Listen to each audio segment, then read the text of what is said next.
The views and opinions in this program are not those of CISA 7 or Spectrum.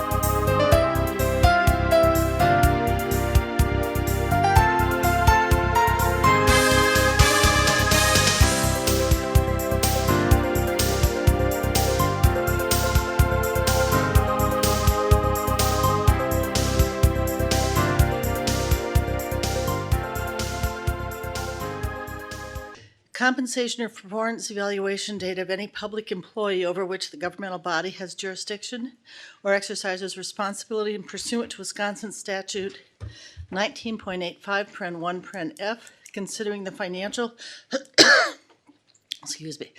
medical, social, or personal histories or disciplinary data of specific persons, preliminary consideration of specific personnel problems, or the investigation of charges against specific persons except where paren B applies, which, if discussed in public, would likely to have a substantial adverse effect upon the reputation of any person referred to in such histories or data, or involved in such problems or investigations, to wit, staff investigations, and pursuant to Wisconsin Statute 19.85, paren 1, paren E, deliberating or negotiating the purchasing of public properties, the investing of public funds, or conducting other specified public business whenever competitive or bargaining reasons require a closed session.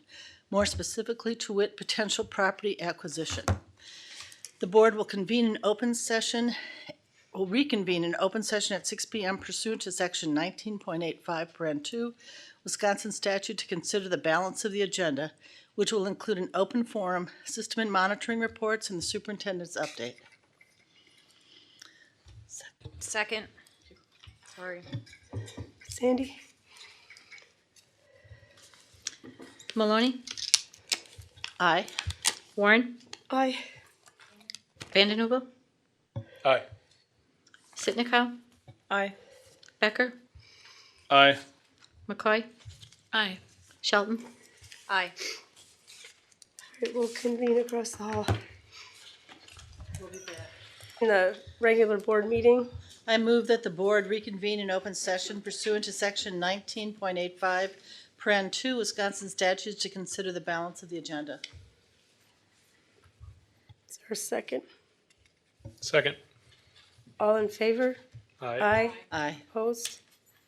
All right, we'll begin with roll call. Sandy? Maloney? Here? Warren? Here. Vandenheuvel? Here. Sitnikow? Here. Here. McCoy? Here. Shelton? Here. Delville? Here. Pulley? I'm representing Lucas tonight. My name is Andy Newman. Oh, okay.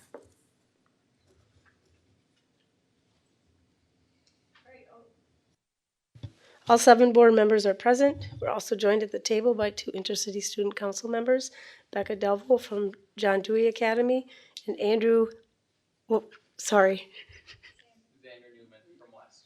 Xander, sorry, I thought I heard you say Andrew. Xander Newman from West High School. Also at the table to my left is Dr. Michelle Langenfeld, our superintendent, and to my far left is Sandy Heller, our board secretary. I want to remind the public that you can review the board agenda and handouts as well as minutes from past meetings by visiting the district website at www.gbaps.org. Click on our district and then Board of Education on the left. On the left menu, you will find a link to agendas and minutes. This link will take you to a website called Agenda Manager, where all board agendas, minutes, and handouts from board meetings are housed. Also, the board will provide our community with 2 different opportunities during tonight's meeting to speak before the board. The first opportunity is during our open forum. The second opportunity is during agenda items where indicated by public comment on our agenda. All speakers must fill out a form indicating their desire to speak. If you wish to speak during tonight's open forum, you may do so with respect to items that are either posted on tonight's agenda or any other matter you wish to share with the board. Please know that Wisconsin's open meeting laws prohibits the board from conducting business on matters brought during this open forum. The board also will permit public comment during agenda items as noted on the board's agenda. During this public participation time, consistent with state and federal laws, board members may engage in dialogue with the speakers. In order that all voices are heard, the board will suspend engagement until all speakers have had a chance to speak. The process for speaking during our agenda items is as follows. The board will first hear the presentation and discuss the agenda item before calling on those who desire to speak. If you want to speak during a specific agenda item, please fill out a form and give it to the board secretary at any point during the meeting. If you desire to speak and haven't yet filled out a form, just indicate that to the board secretary and you can fill out a form afterwards. The board secretary will provide the names of those wishing to speak to the board member conducting that part of the meeting, and you will be called upon to speak at the appropriate time. Please keep your comments to 5 minutes. Prior to starting your comments, please provide your name and address. Do we have speakers, Sandy? Okay.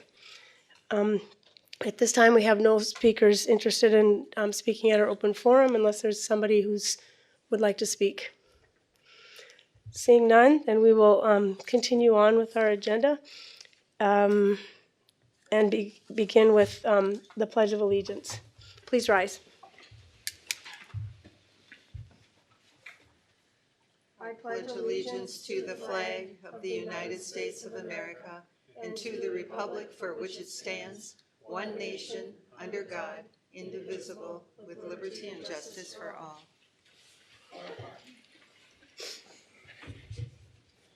Next, I ask Christina to please read the mission statement. We educate all students to be college, career, and community ready, inspired to succeed in our diverse world. Thank you, Christina. And then, we have our collaborative commitments that we read at the beginning of our at our board meeting. This was work that we did in August or this summer and into September. Let's see, why don't we start? I'll start with the first one and then we'll go this way and then hop over to Laura so we aren't reading the same one every time. Number one, we will strive to review board materials and seek clarifying information before board meetings. We will embrace diverse views and perspectives as a path to effective solutions. We will show consideration to everyone, fellow school board members, staff, students, families, and community members in our speech and behavior. We will offer our comments efficiently and succinctly and avoid repetition in order to keep board meetings to reasonable length. Laura, you want to take 4? We will consider the merits of ideas as the primary driver of our decisions. We will create equitable and inclusive opportunities to promote community engagement. We will engage in conversations in a way that allows for all perspectives to be shared, considered, and valued. Oh, sorry, I'm out of order on this agenda, I'm sorry. Now we're to open forum. I assume there's still no one that's interested in speaking. All right, seeing none, we'll move to the motion to approve the minutes. So moved. Second. All in favor? Aye. Opposed? Next, we have monitoring reports. I don't know, Laura, if you want to say anything. We have nothing this month. Okay. So, And next is superintendent's update, and I'll turn that over to Dr. Langenfeld. Thank you, Dr. Warren. I'll find mine here. It says I'm on, but Not. no, I'm not. Here. All right. Oh, very good. Well, sorry. It's Rudolph in there.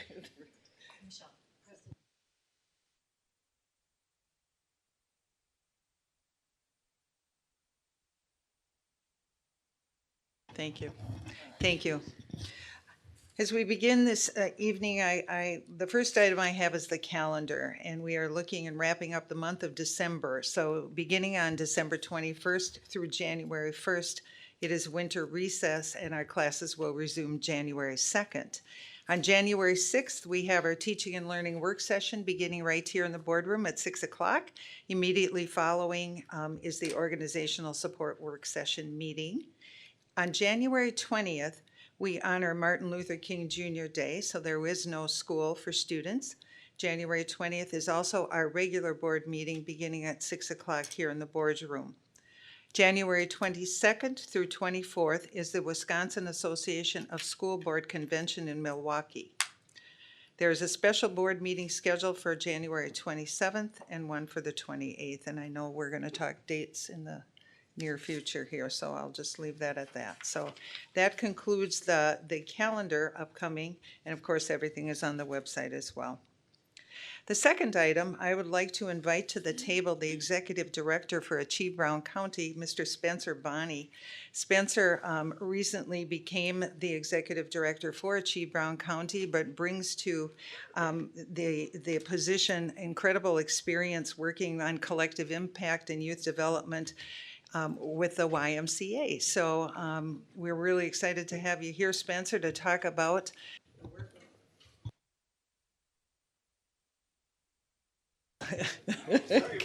It's okay. So to talk about the work that we've been engaged in for a number of years through Achieve Brown County, and I know that some are more familiar than others. So really talking about bringing back the importance of the work that's being done, that shared community vision and common framework. So take it away, Spencer, and I know you have a nice presentation for us. Now I will press the button. I was a little overeager. Hello, everyone. As Michelle said, my name is Spencer Bonney. I am the new Executive Director of Achieve Brown County. I succeeded Adam Hardy in January when Adam stepped down. I was first interim Executive Director and then appointed the permanent Executive Director by our Executive Committee and full board in August of this year. The other thing I want you to know about me is that my family and I are longtime residents of Green Bay. We have 2 children. Our daughter Ella is a sophomore at Southwest High School. Our son Joshua is an 8th grader at Lombardi Middle School, and my wife is a literacy coach at Eisenhower Elementary School. So all that is to say, I am not only professionally invested in the success of our children in this community, I am also very personally invested in that as well. So for my presentation and then our question and answer session this evening, I have 3 goals. One is to just give you a general update on the current state of Achieve Brown County, particularly relative to what we have been calling our reset and reinvigoration. 2, I want to give you a sense of where we are at in our partnership and ongoing work with Green Bay Area Public Schools.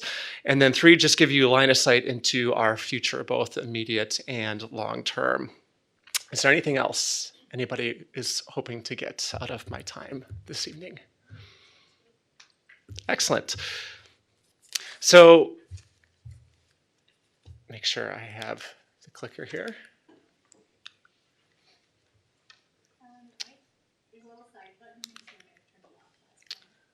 Let's see here.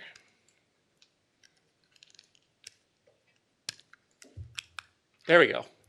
Thank you, Lori. So when I became interim executive director in January, one of the things that I prioritized was getting to know Achieve Brown County and its partners and its work by spending time with its key stakeholders around the community.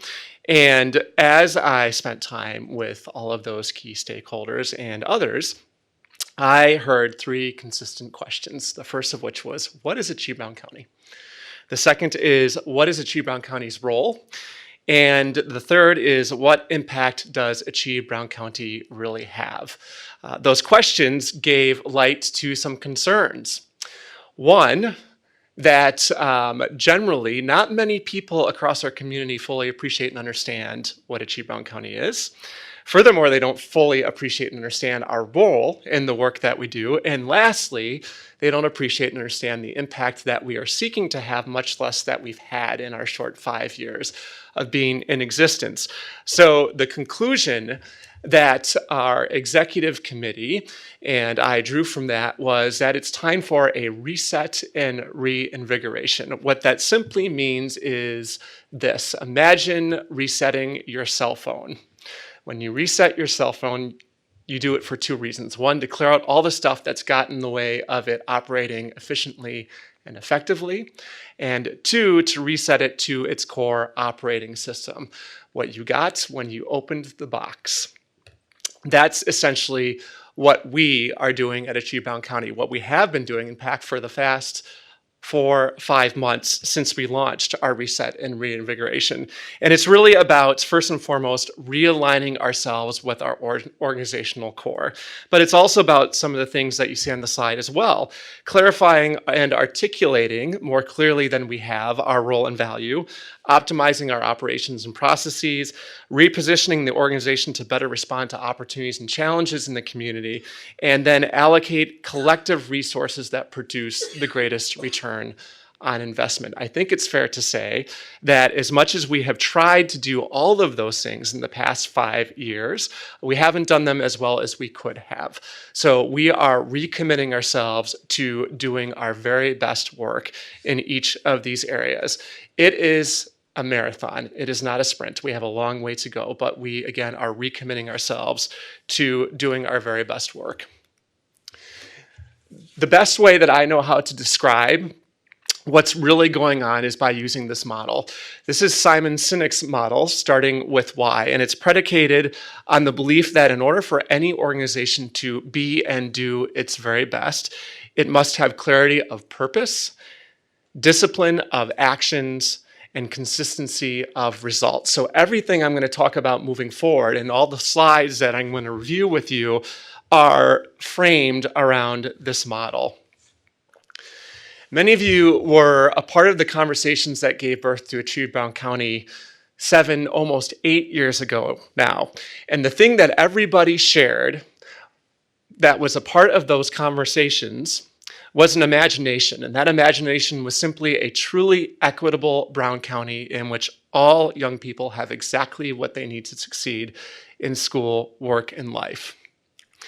Achieve Brown County, the organization, was founded on a simple premise coming out of those conversations, that those who care about our community's young people, from parents to educators to civic, nonprofit, and business leaders, can accomplish more by working together than by working independently. That is the nature of the model that we subscribe to, collective impact. So Achieve Brown County, the organization, exists to convene, facilitate, and support the work of individuals, businesses, and organizations who are dedicated to making that vision of a truly equitable Brown County a reality across our entire community. That has not changed. It's part of our purpose. As an organization, we are a community-led backbone organization for collective impact. I'll talk a little bit more about what that means in a moment. Our mission, as it always has been, is to advance positive cradle-to-career outcomes for young people. Our vision is exactly what I said before, that of a truly equitable Brown County in which all, emphasis on all, young people have exactly what they need to succeed. None of that has changed. However, if you were to have gone to our website 6 months ago, you would not have seen what's on the screen in front of you. Never before have we articulated our purpose as reflected in our role statement, our mission, and our vision as we are today. And that's purposeful so we can help our community better appreciate, understand why we exist. Our model, as I mentioned before, is that of collective impact. In the collective impact model, the work is guided by a board of directors, in our case, a community leadership council made up of representatives from all three sectors, private, public, and education, as well as community members who are all committed to stewarding this model and the framework that we've adopted for our work, which I'll speak to shortly as well. The work takes place in the form of working groups, or what we here in Brown County call action teams. Those action teams are made up of representatives from partner organizations, all committed to doing work around the same vision, objectives, and goals, ultimately to move the needle on those positive outcomes for young people. And lastly, Achieve Brown County's role in all of this is to provide backbone support. What that specifically means is what you see there in the box. We guide the strategy behind that work. We support aligned activities. We establish shared measurement, and so on. The thing that I want to make clear here is that our role is not and never will be to deliver directly programs and services. That is the role of our partners, the school districts, the nonprofits, other entities that join us in this work. Our role is to convene, facilitate, and support their efforts. So we will never be, again, a deliverer of programs and services. We will always be a convener, facilitator, and supporter of those from our partners. We are a part of a national network of like-minded organizations in 69 other communities across the country called the Strive Together Network. As a network, we are all committed to advancing positive cradle-career outcomes for young people, as well as these 4 principles: engaging the community, advancing equity, developing a culture of continuous improvement, and leveraging existing resources.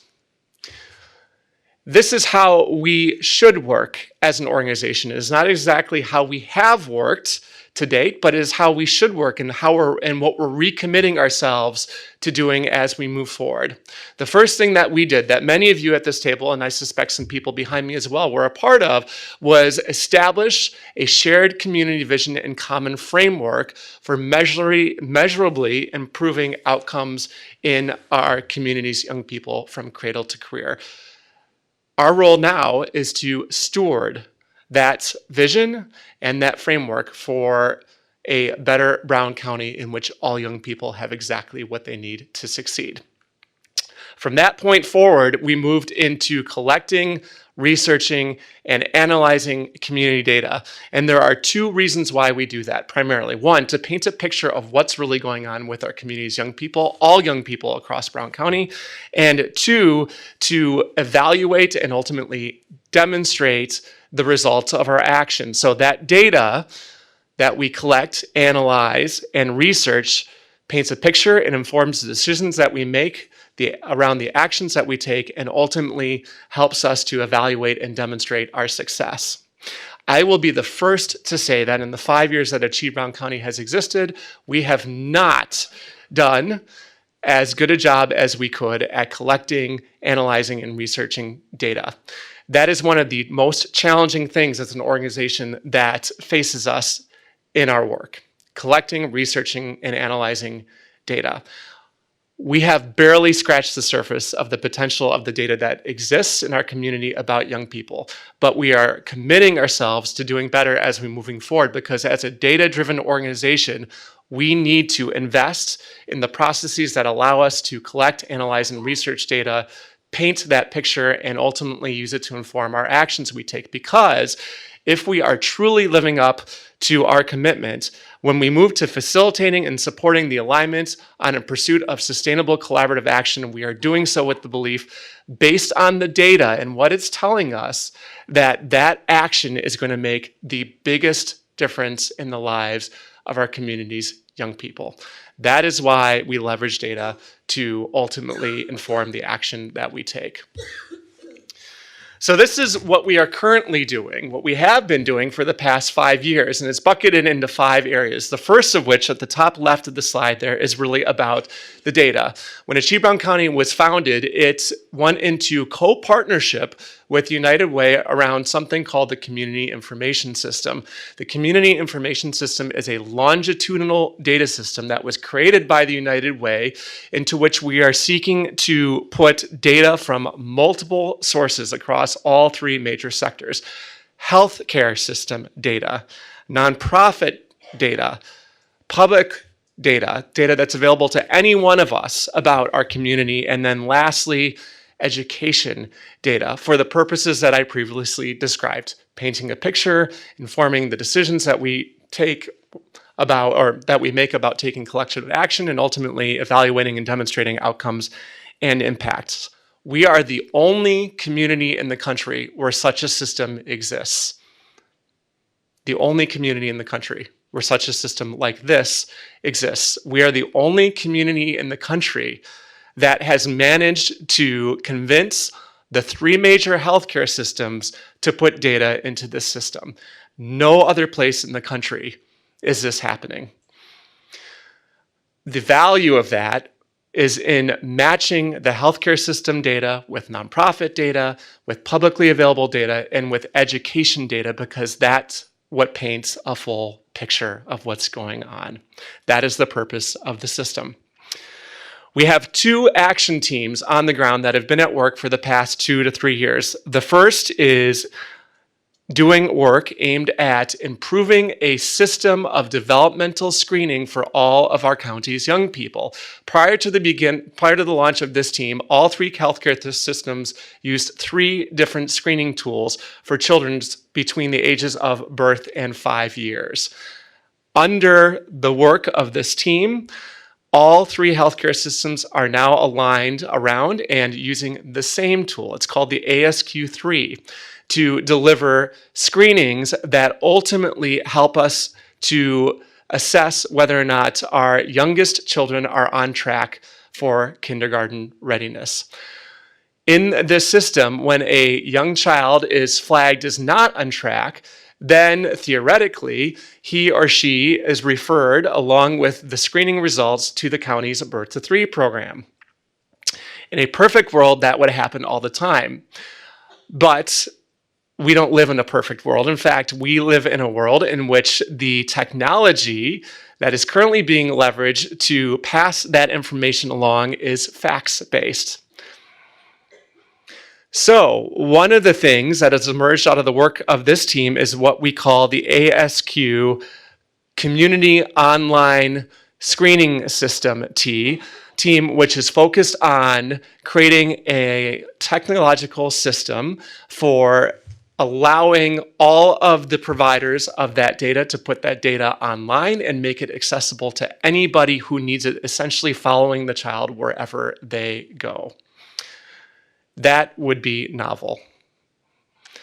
Another one of our action teams, called the Graduation Task Force, is focused on improving the graduation rate across Brown County.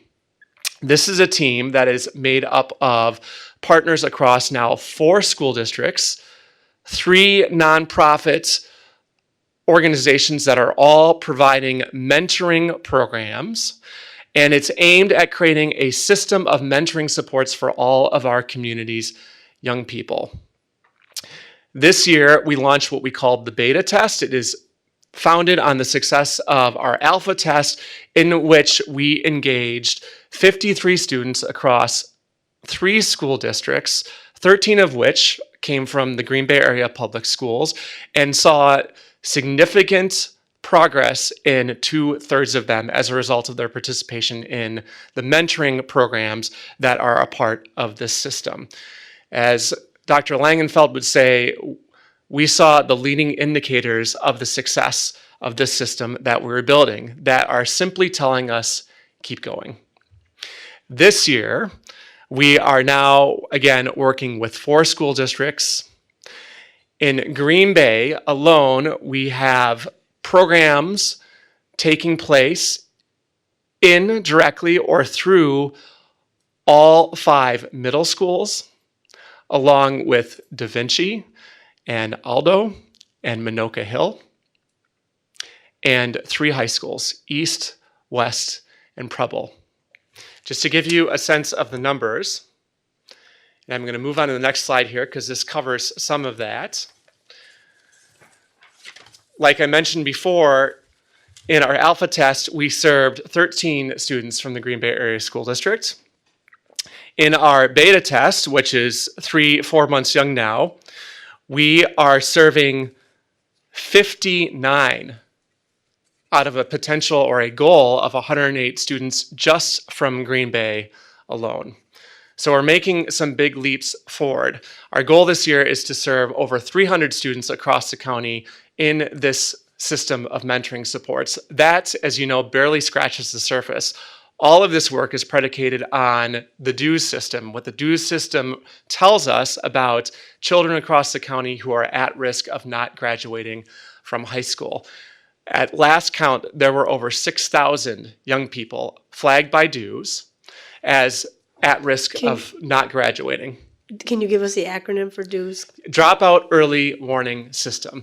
And the algorithm tracks 4 things: academic achievement, attendance, behavior, and mobility. For the purposes of our work, we are only tracking gains in academic achievement, attendance, and behavior. Mobility, as we all know, is incredibly difficult to track. But in our alpha test, as I said before, we saw gains among 2/3 of the students that were participating in grades, in attendance, and in positive behaviors.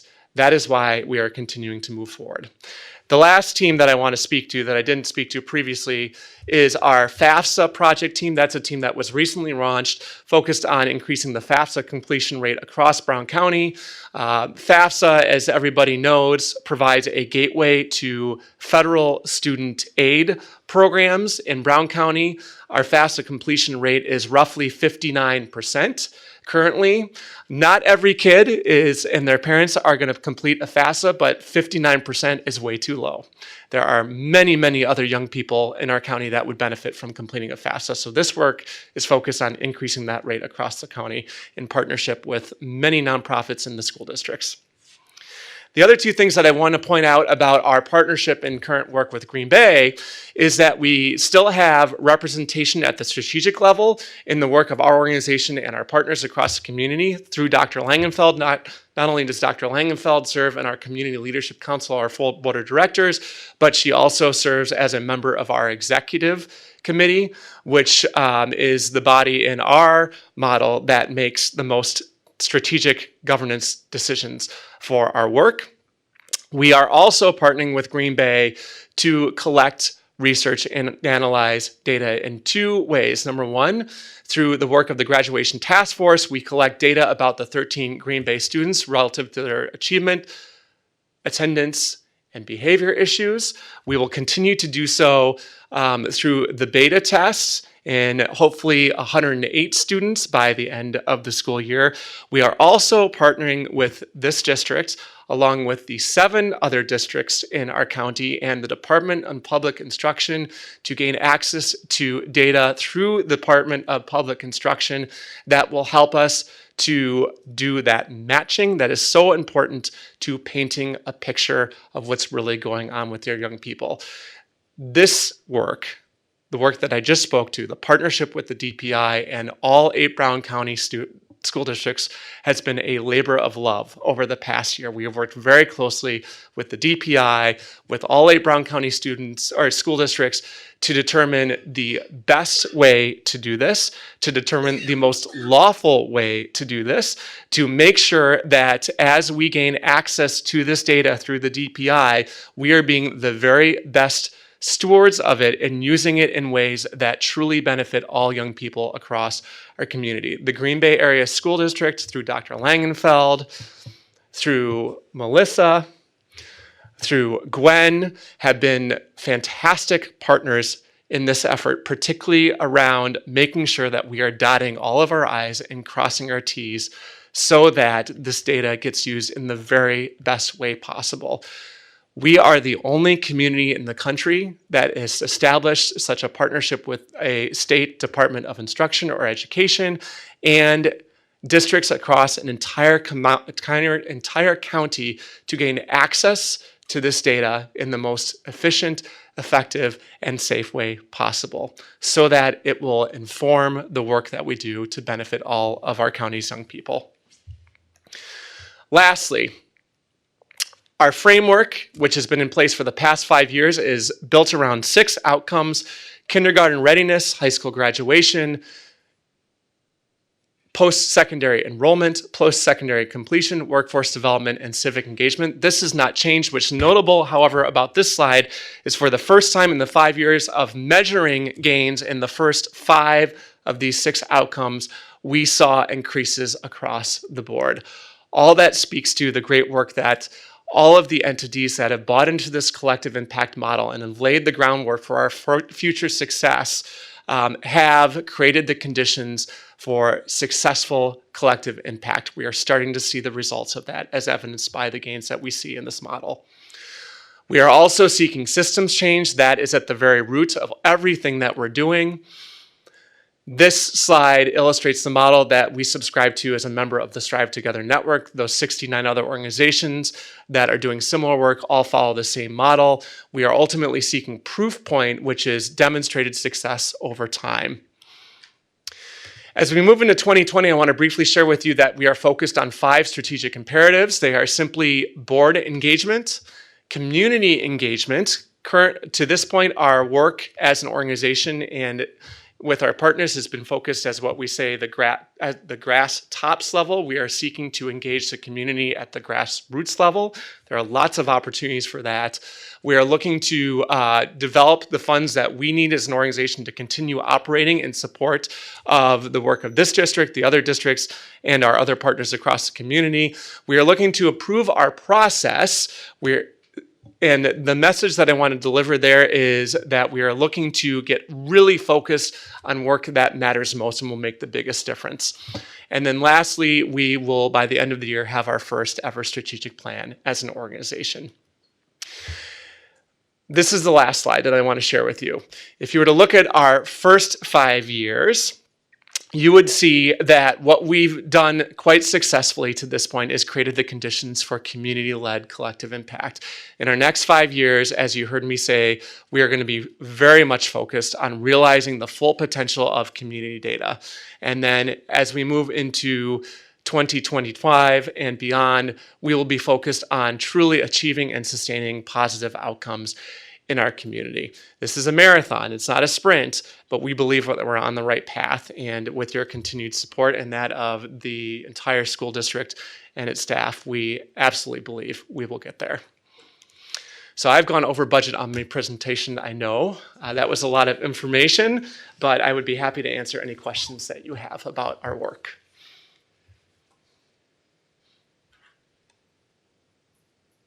Rhonda, please. Thanks for coming in. Can you tell us how you actually measure your influence, your impact, your success? What do you use to determine what that looks like? So I'll go back to this slide. Ultimately, we will measure our success by increases in each of these 6 outcome areas. If you look at the first one, which again is about kindergarten readiness, this past year we saw an increase of 1% in the one measure that we have all aligned around for kindergarten readiness. It's a reading measure. At the end of the day, we won't be satisfied until we see 100% across the board here.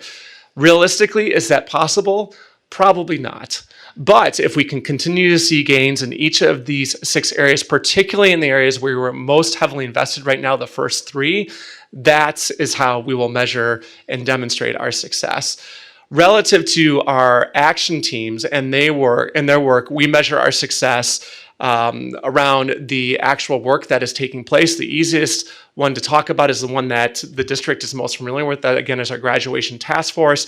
Our immediate success with the students that are being served through that system, again, is being measured by gains in grades, attendance, and positive behavior issues. So it depends specifically on the actual work that is taking place within these teams, but at the end of the day, our success is measured by gains in each of these 6 outcome areas. Does that answer your question? And how do you know that it's actually the work that you're doing that's actually elevating that?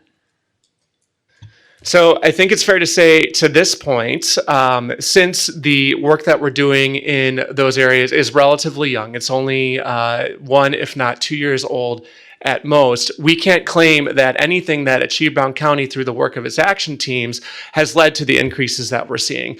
However, we believe that if the leading indicators that we're now seeing in our 2 action teams in particular continue the way that they're trending, then we will start to see gains in those 2 areas, specifically reflective of the work of those 2 teams. So we haven't seen it yet, Rhonda, but we expect to see it in the next 5 years in particular as that work continues.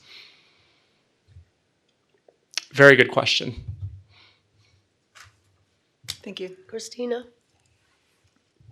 Hi, thanks for being here. I know you don't do any of the programming or direct service. That's not the role of a backbone organization, but you do oversee and have conversations around the mutually reinforcing activities, right? So as you are planning, you're new and you're planning in the next 3 to 5 years. Can you speak to any of the exciting mutually reinforcing activities that you think will really move the needle on some of your measurements in the next couple years? I can. I think it's really a repeat of what I've already said. The work that we're doing in our action teams, Action Team 1.1, and then our graduation task force, which we also call Action Team 2.1, are very much headed in the right direction. Like I said, we're laying the foundation for success in the work of both of those teams. So should that continue as we expect it will, then 5 years from now, I hope to come back to you and report on some even more exciting results than what we're able to say at this point.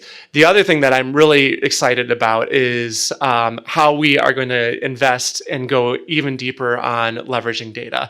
Like I said, the partnership that we've established with the DPI and the other 7 districts in the county is precedent setting. There is no other community in the country that has established that kind of partnership across districts in a singular geographic area and a state's educational entity. That will not only open the door for us in the work that we do, and by us, I don't just mean Chief Brown County, I mean all of us that are invested in advancing these positive outcomes, as well as how similar work takes place in our state and as well as across the country. So when I get up every morning and go to work, what really excites me is the potential that data holds.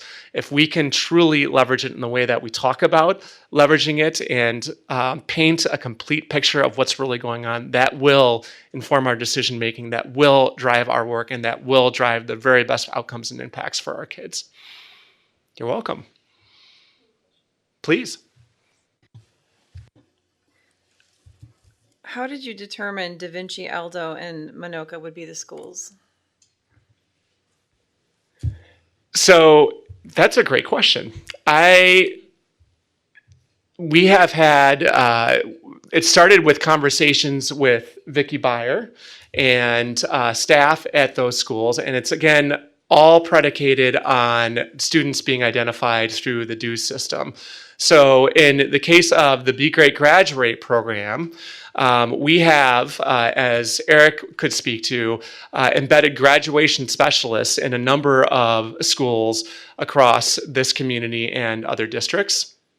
So those graduation specialists, say at Franklin Middle School, for example, are serving a group of kids through the Be Great Graduate program. The other kids are being served through the boys or the Big Brothers Big Sisters traditional mentoring program, which we've branded as 612 mentoring. And those kids come to us through partnerships that exist between Big Brothers Big Sisters and some of those schools. So in some cases, we did not establish the relationship between the mentoring programs and the schools. They were already well established between the mentoring programs and the schools. So those kids come to us, again, through the staff at each of those schools being identified on the dues list and then prioritized for one of those 2 programs. Does that answer your question? We targeted middle schools. Yeah, and you said 5 middle schools plus those 3. Correct. So they're in 8. Correct. So it's yes, the 6th through 8th grades. It's every 8th, all middle school Yep. students. You've got Correct. it right. That was a much shorter answer to the question, Vicki. Thank you. Other questions? Michelle. If I could just follow up with that. The Be Great Graduate program is a research-based, evidence-based spin-off of Checks and Connects. It is, like you said, Spencer, it's a program that's worked across this country. And to be able to have graduation specialists supporting our students right in our schools, I think is invaluable for a number of reasons, not only because they can provide that support at school, but their schedules are more flexible and they're able to go to homes and have conversations with families and bring students to school that may have disconnected or not going to show that day for school and really start to transform that. I had the pleasure of going over and celebrating this program at the Boys and Girls Club, and more importantly, the opportunity, because it is a three-prong approach, because our school district is in, and the Boys and Girls Club are in, and Achieve Brown County. So it's several different organizations coming together, and you talk about the impact of making sure that we have the right student safety nets in place for student data sharing and whatnot is really important. But we're really excited to see where the results go, getting very positive feedback, obviously, but more to come. But being able to embed staff right in schools every day is an opportunity that we are really looking forward to seeing even more significant results than we've seen in the past. The only thing I would add to follow up, Christina, on your question, one of the other things that I'm excited about, particularly relative to the system of mentoring that we're building, is we built it as a tiered system. So the kids that need the students that need the greatest support are filtered into the Be Great Graduate program. The next level currently goes into the Big Brothers Big Sisters program.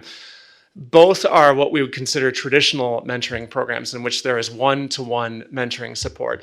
But there are a number of group mentoring programs in our community, including some at the YMCA, 4-H, the Girl Scouts, I would argue is a group mentoring program. There's a lot of great mentoring that takes place in the Girl Scouts. So all that is to say, there are other entities that have perhaps what we wouldn't consider traditional mentoring programs, but have programs to offer our students that provide the supports that they need to be successful. So one of the things that we're focused on as we move into 2020 is engaging more of those entities in their programs into the system so that there is something for every young person that deserves to have the benefits of a program like that.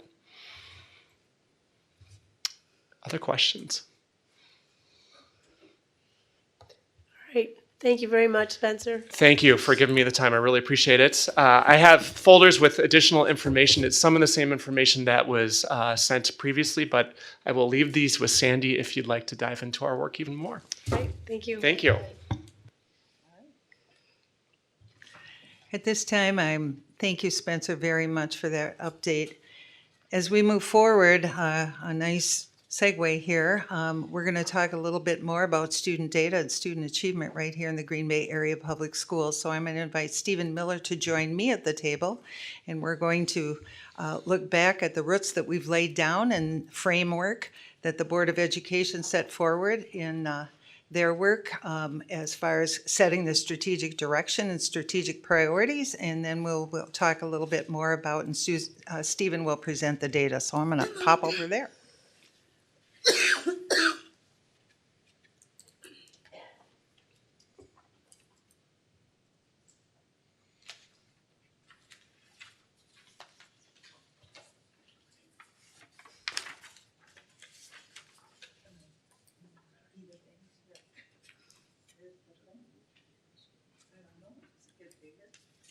Reach lower. There you go. Thank you. They fit under the table better. All right, as we begin this evening, first of all, I appreciate this opportunity. Stephen, and my presentation this evening is basically three parts. The first part is really taking us back to where we were with our roots and how we've been laying down roots based on the direction of the Board of Education and the strategic framework that you laid out. And then we'll talk about, and you'll hear some best practices and work that our principals have been doing in terms of leveraging the work around continuous improvement. Then Stephen will take us into the state forward exam and walk through that. And we'll wrap up with a little deeper dive into the educational learning system that we have in place around issues of equity, and just talk about some of the significant impact the equity work has changed and transformed our work as well. So I'd like to begin with that and move that forward. One of the things when we kicked off the school year, for those who were not part of the convocation, is we talked about our own roots and what we laid down as a community. And one of the opportunities that we talked about and used the metaphor was the bamboo tree. The recognition that sometimes the roots you have to lay down and have them grow deep before you can start to see some results. And so tonight you will see that we are seeing results and moving forward as part of our continuous improvement efforts focused on our educational learning system of equity at the center of our work. Our roots do run deep, and we share a really important moral purpose, and it's that deep commitment to ensure that every child, regardless of life circumstance, has the experiences and opportunities to be successful. It's ensuring that every child has what they need to be successful. And one of the things that we're heavily dependent on and really share in our moral purpose is all of you at the table as our Board of Education and all of our staff. And I thought it was very befitting if we just take a moment, Lori, if you would. This particular video just represents a few of our extraordinary staff members talking about why Green Bay Public Schools.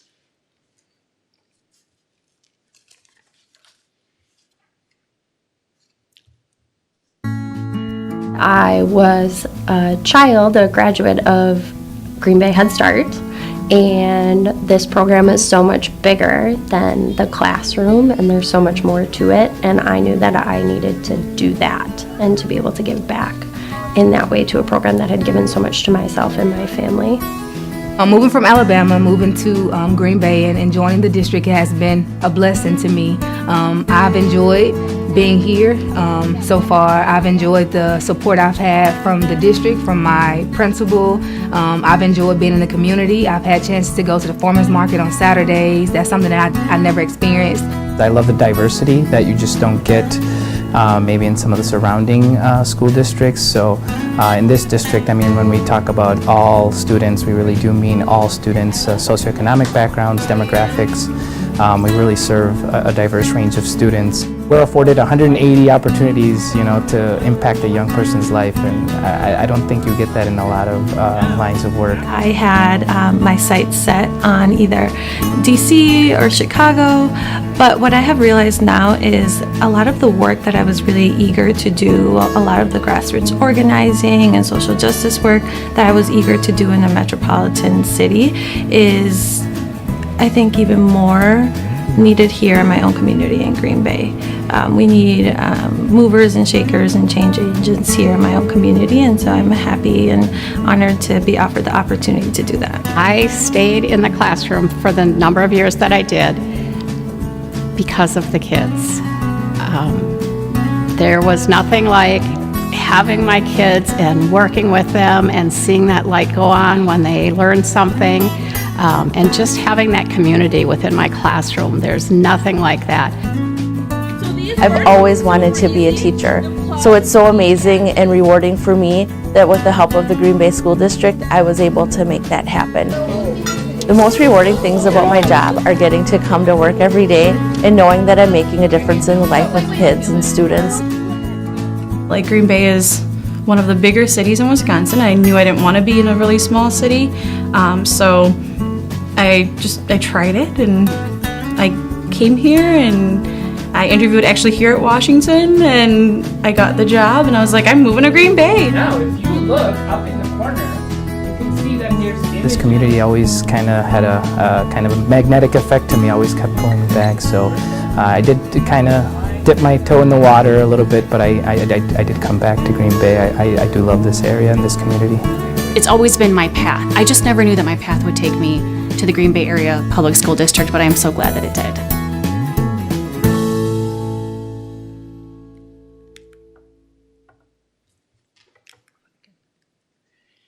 Thank you, Lori, for playing that. I know that we have some extraordinary teachers right here in the room with us representing Leonardo da Vinci School. I don't know if there are other schools represented, but I want to give a shout out to our teachers and thank you for joining us tonight, and thank you for all the extraordinary work you do each and every day. Our mission, as was apparent when there were speakers were talking in the room, was really around ensuring that every child has what they need for success, whether they choose a 2-year or 4-year college career or entering the military, and that they're ready to be part of, successfully contribute to, and be a participant in the community, but inspired to succeed in our diverse world. And obviously several of the teachers spoke about that, and we just heard that during the superintendent search, diversity was a really important part of the richness of our schools and our community. So we see that as a real important part of developing global citizens, to make sure that, you know, our schools, as I shared the other morning at a meeting, is our children represent the world. I just want to take us back and remind us that we do have a strategic framework, a strategic roadmap, and within that framework outlines very specifically what our priorities are, and those are really our commitments. And the strategic priorities embedded in that particular strategic framework that can be found on our website talk about the different opportunities that we afford students, and where we put our goals are laid out, and our efforts as well around academic excellence, personalized pathways, engagement, and thriving workforce, all critically working together to ensure that every child has what they need for success. And I would offer, as I think about some of the different opportunities that we have, the uniqueness of each and every child matters. And I would thank the Board of Education for some of the different opportunities that we've been affording our students to make sure that they have what they need for success. The vision, of course, is what we intend to create and what kinds of experiences that they have, and as we continue to lay down roots. And we began and have been working as part of our continuous improvement process around equity. Equity at the center of our work. Our students are each unique. They sit at the center of our work, and then there are key tenets that we have, or components that really start to drive that continuous improvement process and ensure that every student has equitable opportunity and access, and that whole child, that integrated, coherent framework. And I'm going to also speak to the equity plan later. In our educational learning system, we've been laying down roots as part of our continuous improvement process, really recognizing the fact that equity is the pathway to proficiency. And equity is not equal. Equity is making sure that we're educating the whole child, the physical, the social, emotional, and intellectual. And if you look at that wheel that's in a previous slide, you can start to see within that framework, you see the critical importance of collaboration. We have spent a significant amount of time ensuring that we have a systemic process for our learners, bringing everyone together to focus on the academic, behavioral, social, and emotional success for every child. We are spending time and resources and investing in making sure that every child has access to high-quality instruction. And that may seem like a very obvious opportunity, but that isn't always and hasn't always been the case, that every child has had experiences in a learning environment that's culturally responsive and data-driven. I'll talk about some of the impact and the work that's been done there. Strategic use of data. Spencer talked a lot about the importance of data and how we use the data to problem solve and to process our improvement and ensure our equity. Looking at evidence-based best practices, family and community engagement, ensuring that we have positive culture, supporting and embracing work to ensure that we have strong shared leadership throughout our schools, and then a systemic implementation plan. Within that framework, you can also find our guide to continuous improvement. I'm not going to focus on that tonight. Much of what I just shared goes much deeper in that particular document, but I thought if there's anybody in the community that would like to look more deeply, or to the Board of Education and spend more time in there, I invite you to do so. Obviously, the work that is going on in our schools, and many of the individuals behind me are leading those efforts in different areas. I invite any kind of feedback in that area, and I'll make sure that your questions are answered.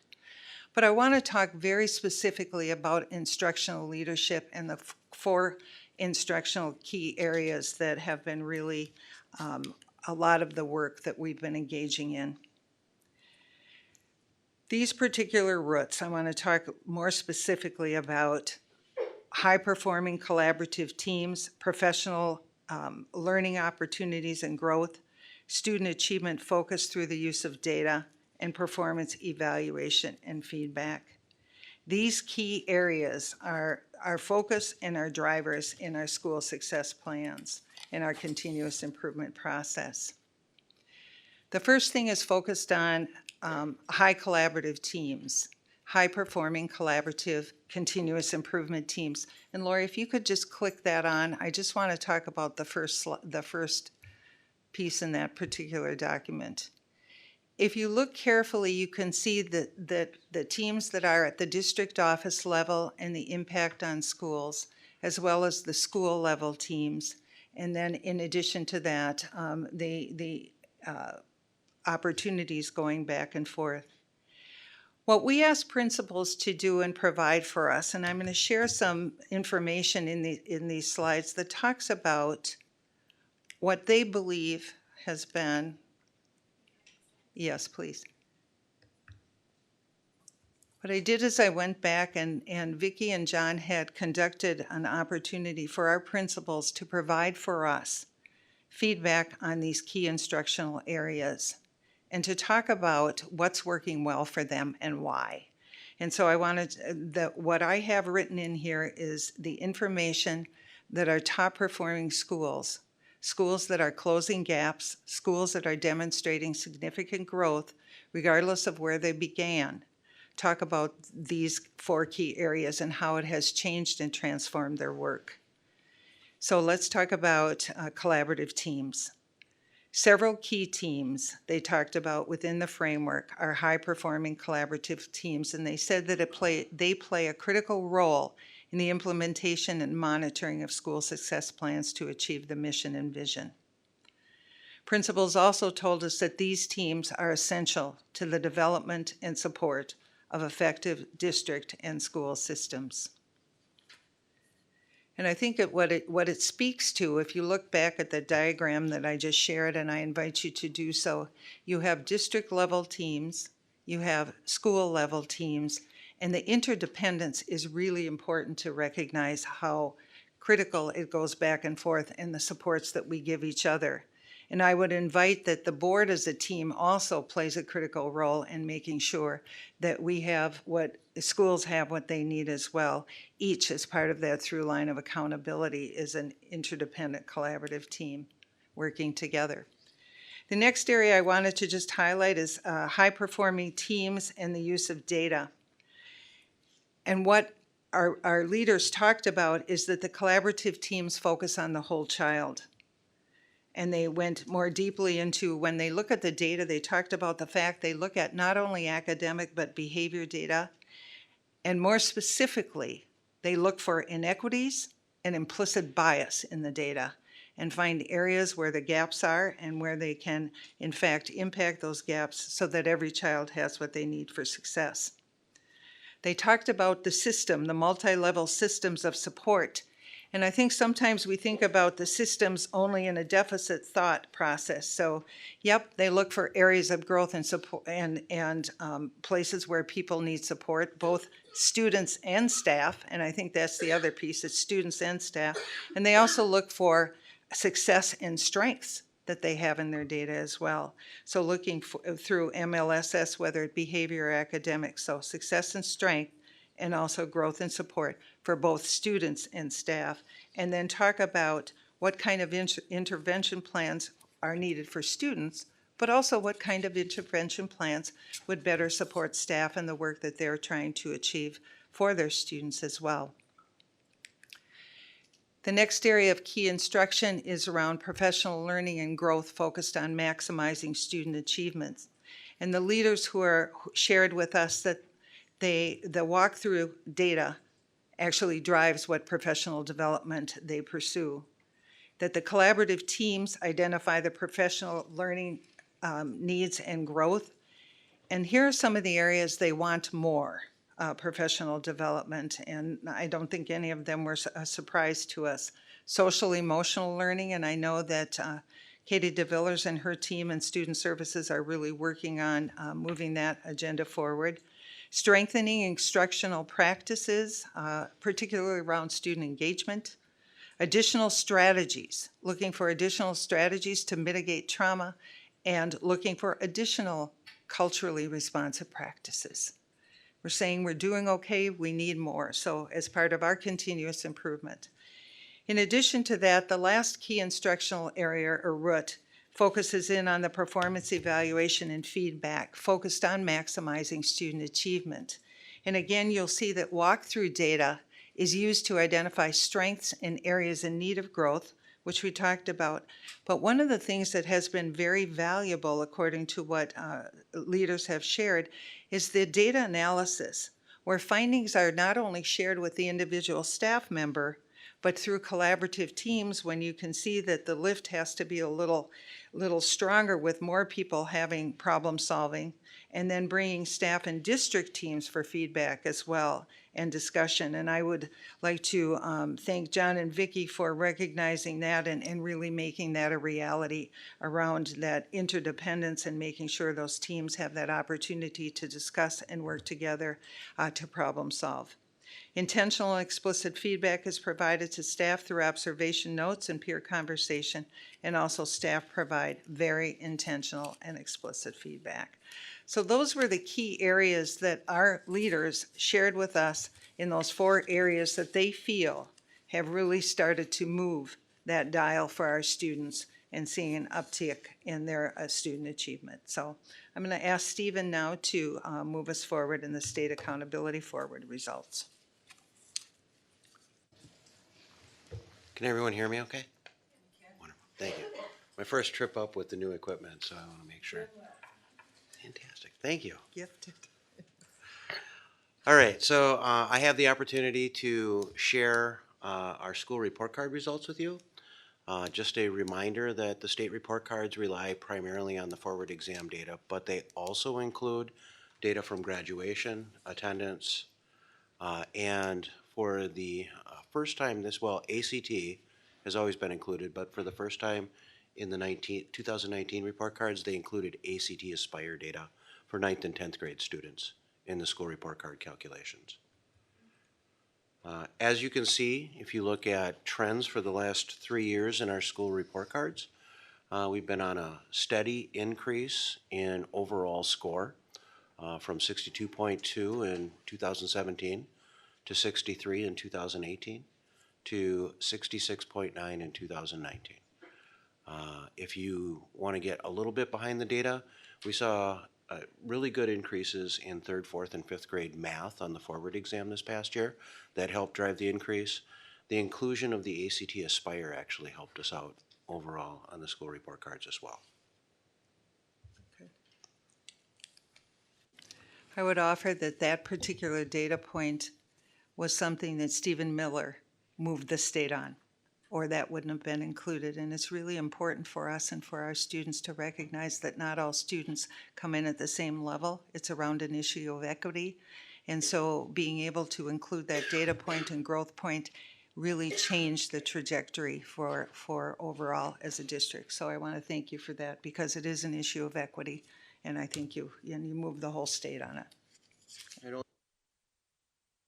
Okay, so Well, 6 years, you got it. I'm a patient man. No, it matters. So one of the key highlights, and I think I'd like to just pause to celebrate this fact, is we had 21 schools that were in the exceeds or significantly exceeds category, and we had no schools that fell into the fails to meet category for the first time since the school report cards were introduced in Wisconsin. So I'm very excited about that result and all of the hard work that went into making that happen at our schools. They really outdid themselves. The schools in bold up here are schools that moved up at least one category. And John Dewey received a regular school report card for the first time this year as a result of the inclusion of those 9th and 10th grade results on the ACT Aspire that I talked about earlier. If you wanted to look at it in 3 years worth of trends, I did not put the numbers on the charts on the bell curves here, but it really is, I think, when you kind of look at it from a bell curve standpoint, what you typically expect is you expect to see schools distributed along a bell curve. And you can see that our 2019 school report cards are tilted very heavily to the right, emphasizing again the fact of how well our schools did this past year. There are 2 schools in our district that receive alternate accountability ratings. Schools receive an alternate accountability rating if they don't have enough students to receive a regular report card, or if they exclusively serve at-risk students. So we do have Bayview and Minoka that fall into that at-risk category. So they complete an alternative rating report card with the state and have to submit evidence of making satisfactory progress. One area of focus is that we did have 8 schools this past year receive deductions for chronic absenteeism. Chronic absenteeism takes place when a student falls below 84% attendance. People sometimes get this confused with truancy. For chronic absenteeism purposes, it's absent for any reason. That can mean that the family took a vacation. That can mean that the child was homesick, an extended illness without receiving school supports. So any absence counts towards that chronic absenteeism. And in the past, we had only had 2 schools that were cited for chronic absenteeism, so it's a big increase. And I have been working with our executive directors and the schools to look into the data to make sure, again, first of all, that it's factual, and we do believe that it's factual, and then what can be done to address that, what we see as an emerging attendance issue. If you're interested in getting into some more of the detail behind the school report cards, the school report cards themselves are broken up into 4 separate categories with student achievement, student growth, closing gaps, and on-track and post-secondary readiness. This slide shows 4 years worth of scores. I think it's important to note that if you look at the bolded categories, our overall accountability, student growth, and closing gaps, all have shown gains year over year since 2015-16 school report cards. Yes. Yeah. I'm sorry, you just said this. How many schools did you say receive deductions from chronic absenteeism? 8. 8 schools received. Yep. That's a lot.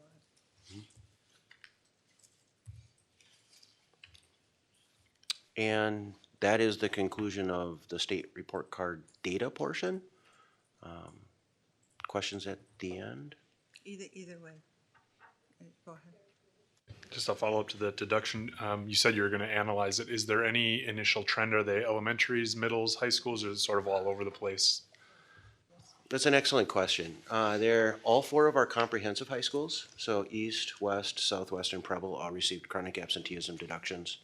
Franklin and Washington received chronic absenteeism deductions. Howe Elementary received a chronic absenteeism deduction.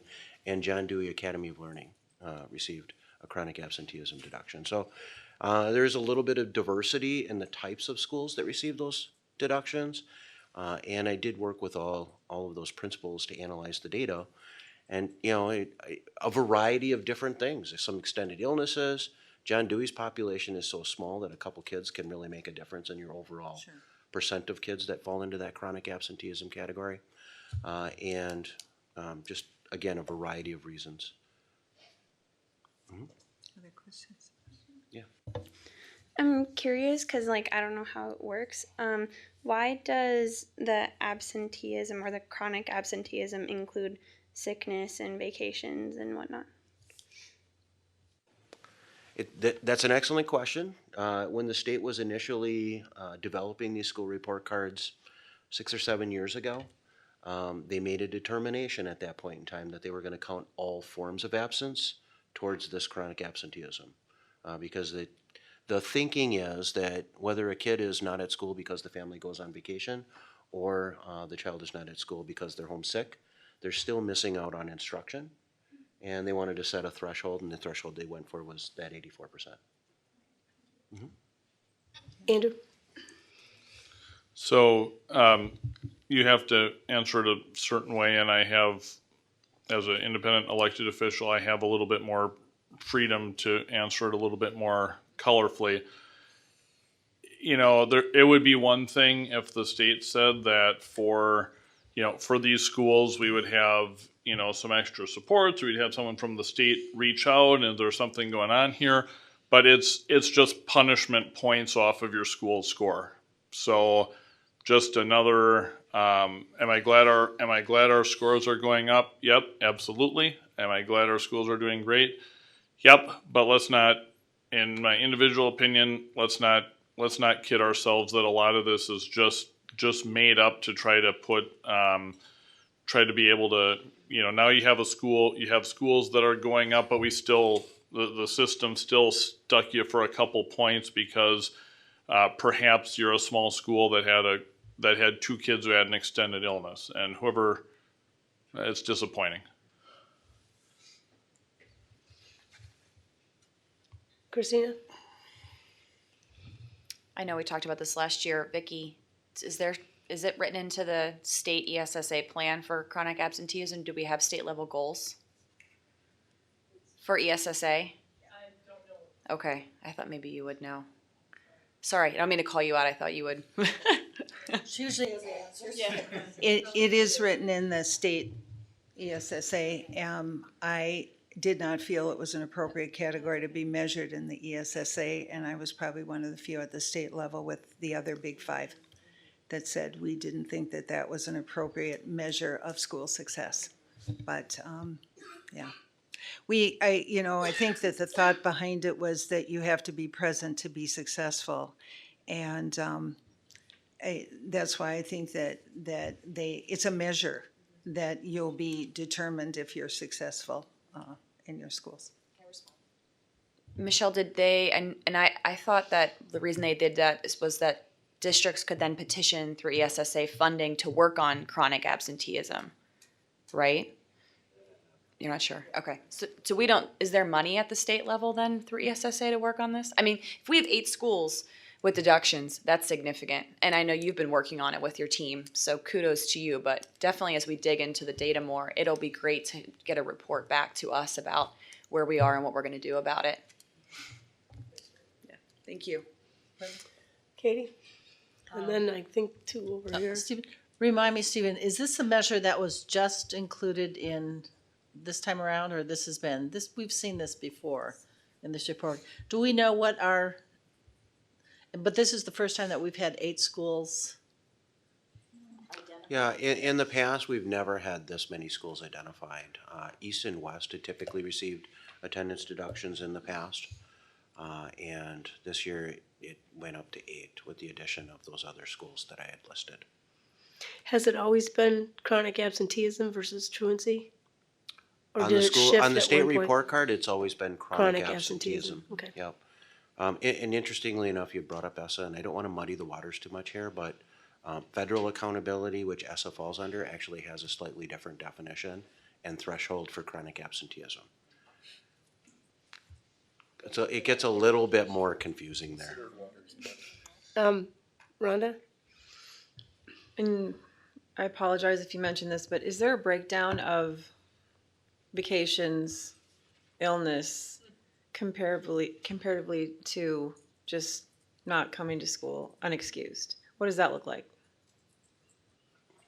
Don't have that data in front of us right now, but I think Christina was alluding to the fact that in the cases of these 8 schools specifically, I know that the principals did look at their data and look at the individual students to try to determine the cause.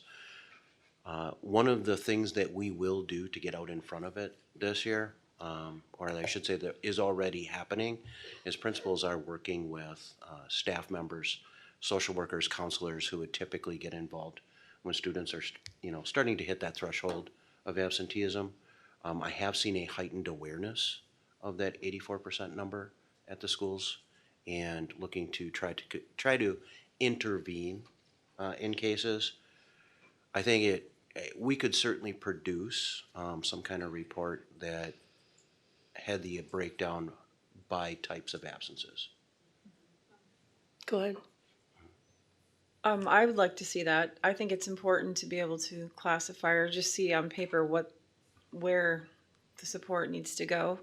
I guess as an individual board member, I would feel more comfortable discussing this in general if I knew, if there's so many people taking vacations versus people who just aren't coming to class. I mean, that's very different for me. So. And again, I want to emphasize in the 8 conversations that I had with this, each one of those was different. The different schools, when they looked at their overall data trends, had just very different reasons why kids were missing.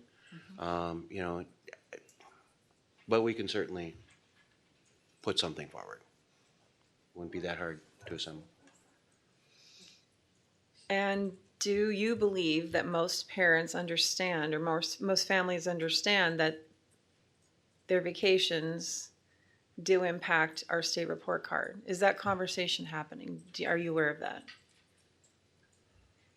Yeah, I couldn't speak to the individual conversations that a principal or staff members at a school would have with parents around that aspect of, that when a child is not in school, it contributes to the overall chronic absenteeism for that student.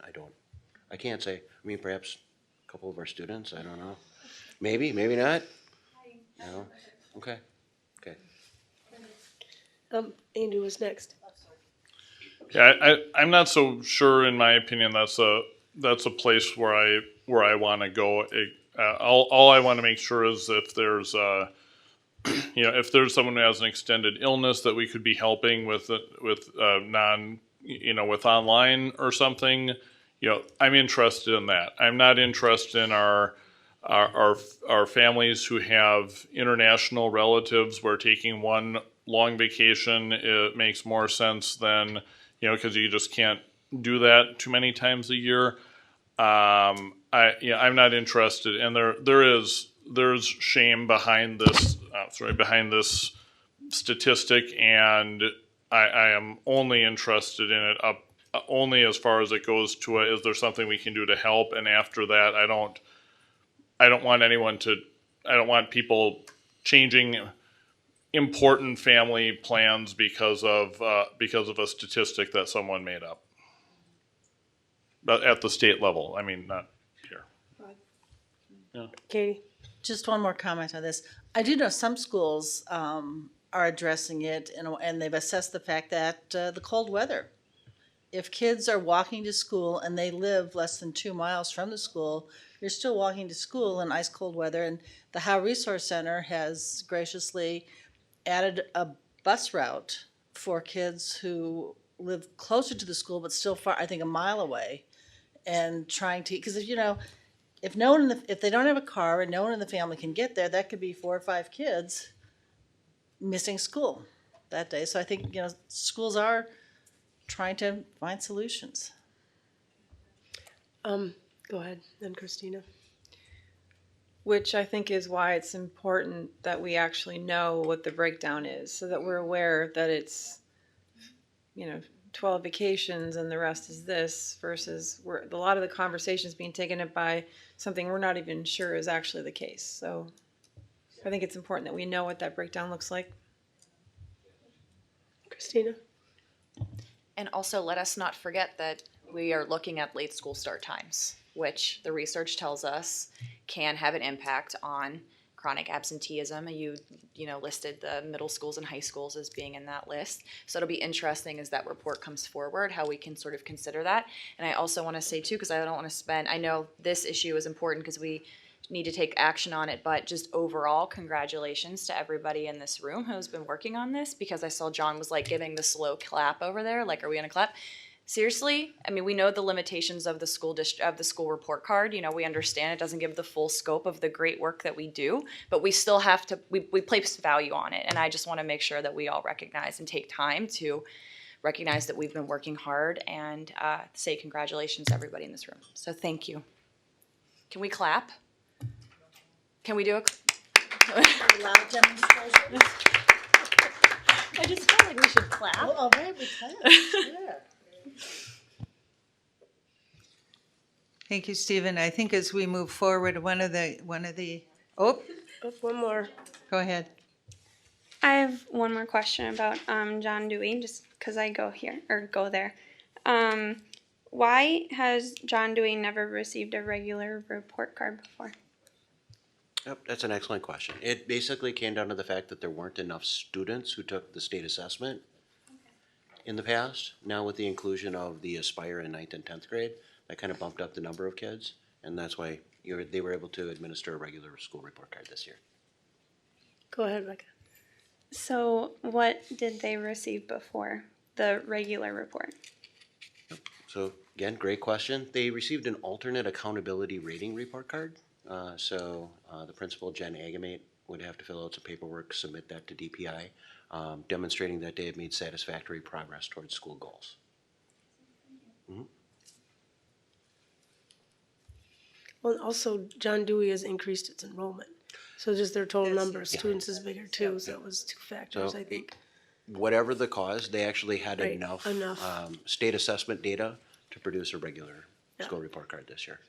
And the reason they don't report it when there aren't enough is because otherwise there's a risk of being able to individually identify students when it's a low number.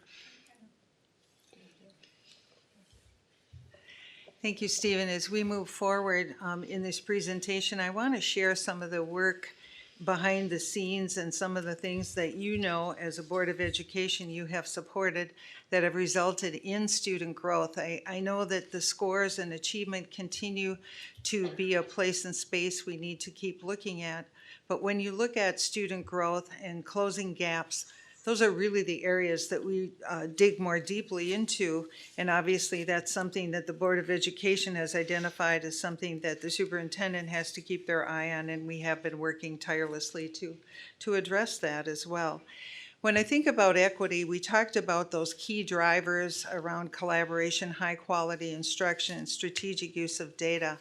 And we've created for the board, we started putting down all of the different equity pieces that we have in place. So we do have an equity plan for the Board of Education, and we've linked it in there, and it's 30 pages long, but it starts to tell the story of where the Board of Education and the staff have been to start to transform the work here in our district and why we are seeing change over time.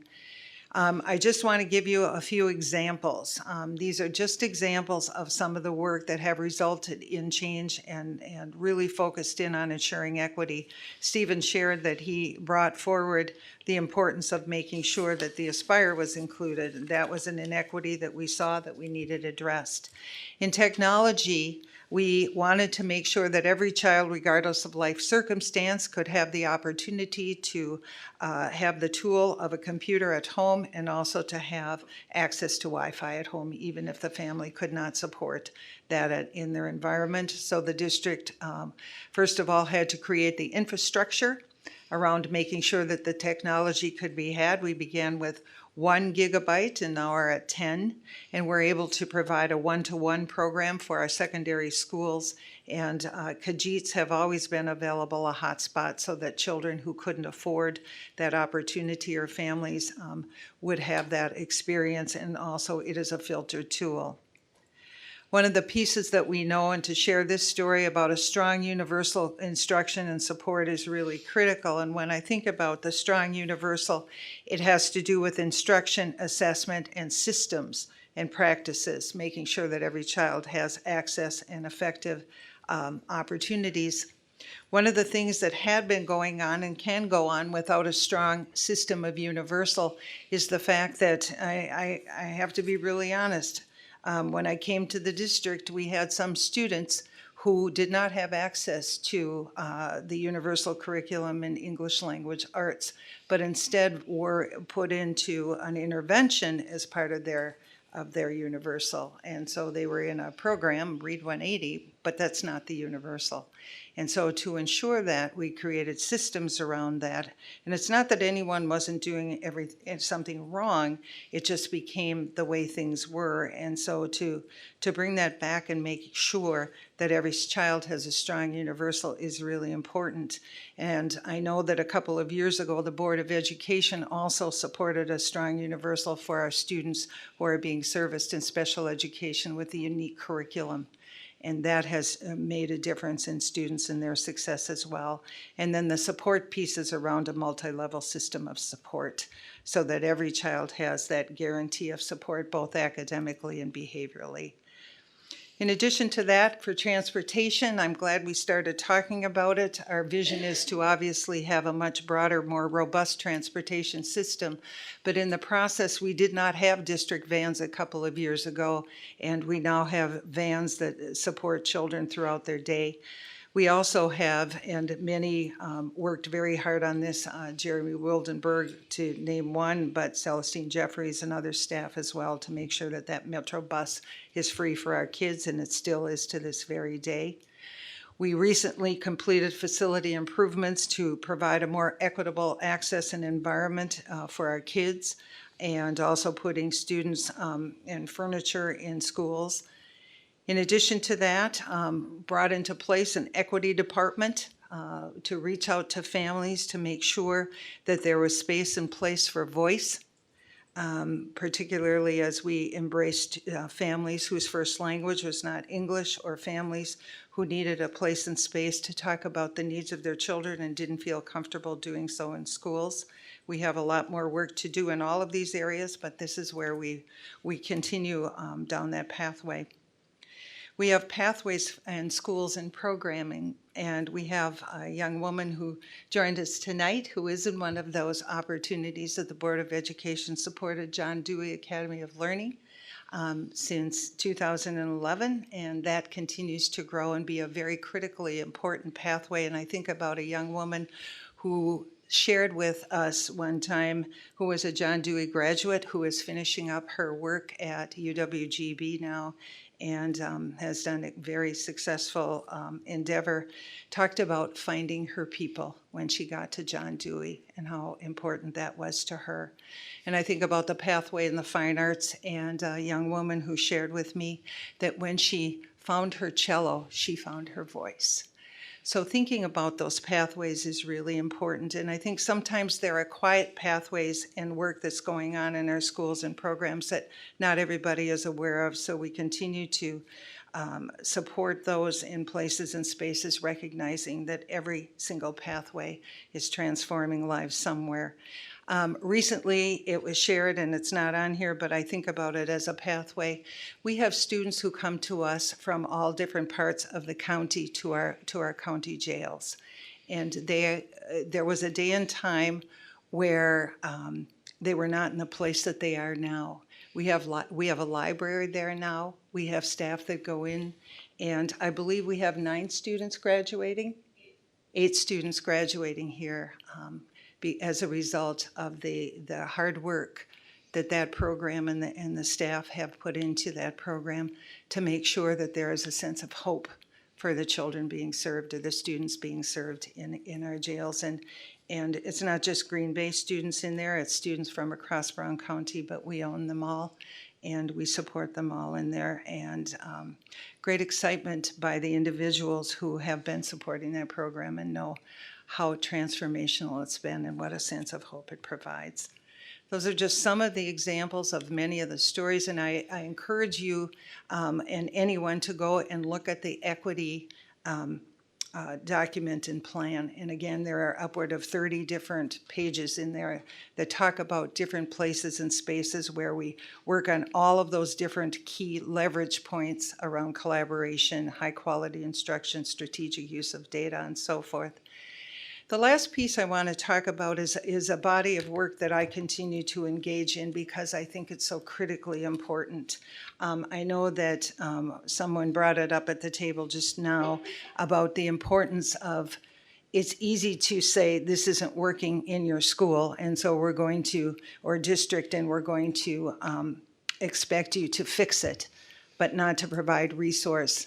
And we've been working very hard in the state of Wisconsin, a number of us, around equity in funding, and through the Association of Equity and Funding. And I know Pete Ross, who's going to be joining us, has been very engaged in that, as well as myself and others, really looking at how do we ensure that every child and every school and every teacher has the resources that they need.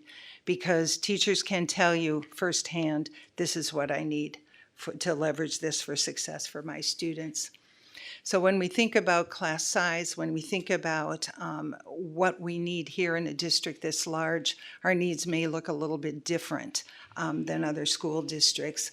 We have 42 schools, and I think doing the math, it's approximately $3 million just to put one person in each of those schools to be able to start to change. So we need a lot of resource. One of the areas that's been underfunded and will continue to be, and we will continue to push hard on, is special education funding and working in collaboration with our community, I believe, business community, higher ed, and my colleagues across this area. We really were able to start to move special education funding and reimbursement. And again, the needs of the children continue to grow. They just continue to grow, and we want to do our very best, because what's really important about public education is we embrace all, and we believe in all, and that matters a lot. So that funding formula and that funding stream needs to be improved, and we will be getting in 2020 an additional $5 million. And that's into perpetuity. That's not just this year, unless the state comes back and changes that. The revenue limit increased. We began this journey when we did the referendum. We recognized the fact that we were probably at about 9,400 with the state average about 10,000.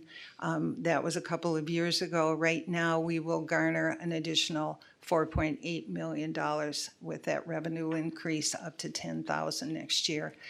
Those are into perpetuity. That's about $10 million in addition that this district will receive, but there's a lot more work to do, and I know Laura will be taking your priorities through the Policy and Resolution Committee to start pushing and moving, again, resources and weighting around English learners, making sure and recognizing not only is transportation needed in sparse areas and rural areas, but also when we talk about children who can't get to school or it's too cold or those kinds of things, to be able to have a high leveraged transportation for our kids is critically important. And we can't say this enough.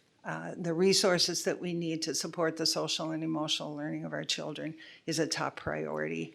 And we need significant resources to make sure that they feel that we have what we need, not only, again, for our students, but also the supports that our staff needs as well.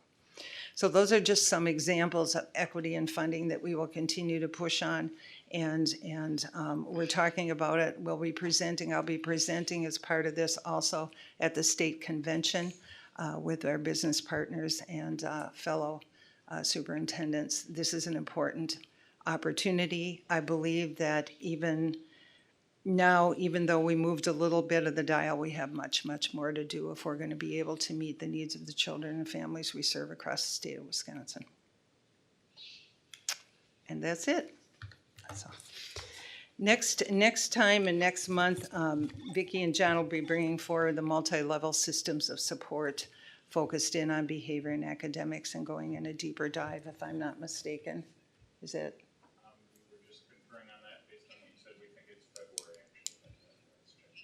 All right. It's coming. And then Mr. Miller will get that data to the board. I think it's a really important thing around ensuring what that chronic absenteeism looks like and why it's happening. So, yeah. All right.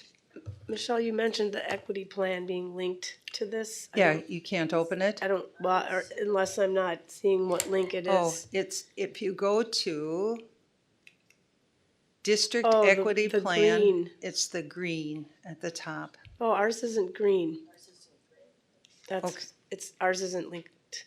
Oh, it might be because that's on the agenda manager. Okay. Yeah. We So will make sure we just- link it. I thought it was linked. It should though, but It should, but yeah, it usually transfers. I don't know why it didn't. it didn't. Yeah. Yeah, I'm on the PDF. Oh, and you can't, maybe Oh, because it's a if PDF. except I linked other things. The blue Huh. ones I could. You I could think get in those? Yeah, the blue links Well, are so- live, but not that, Okay, the green one.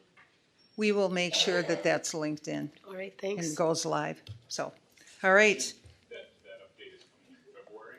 February. Next month is an update from our charter school update, as well as a little preliminary information on staffing and budget. Again, thank you very much. As you're out and about with your schools, I encourage you to have conversations with your schools about their school success plans and where they see their leverage points. And again, I don't know which school who has Da Vinci, but they are doing a really good job. And I think that the piece that's really important for Da Vinci is, yes, the expectation is they are going to achieve high levels of academic achievement, but the growth is as important, because there's a heavy lift there to make sure that children continue to move and progress in their journey. So I want to thank them again. All righty. Thank you, Steve.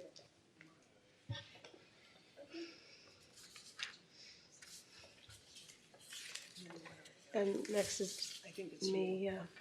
So, I put public engagement on our agenda this time around.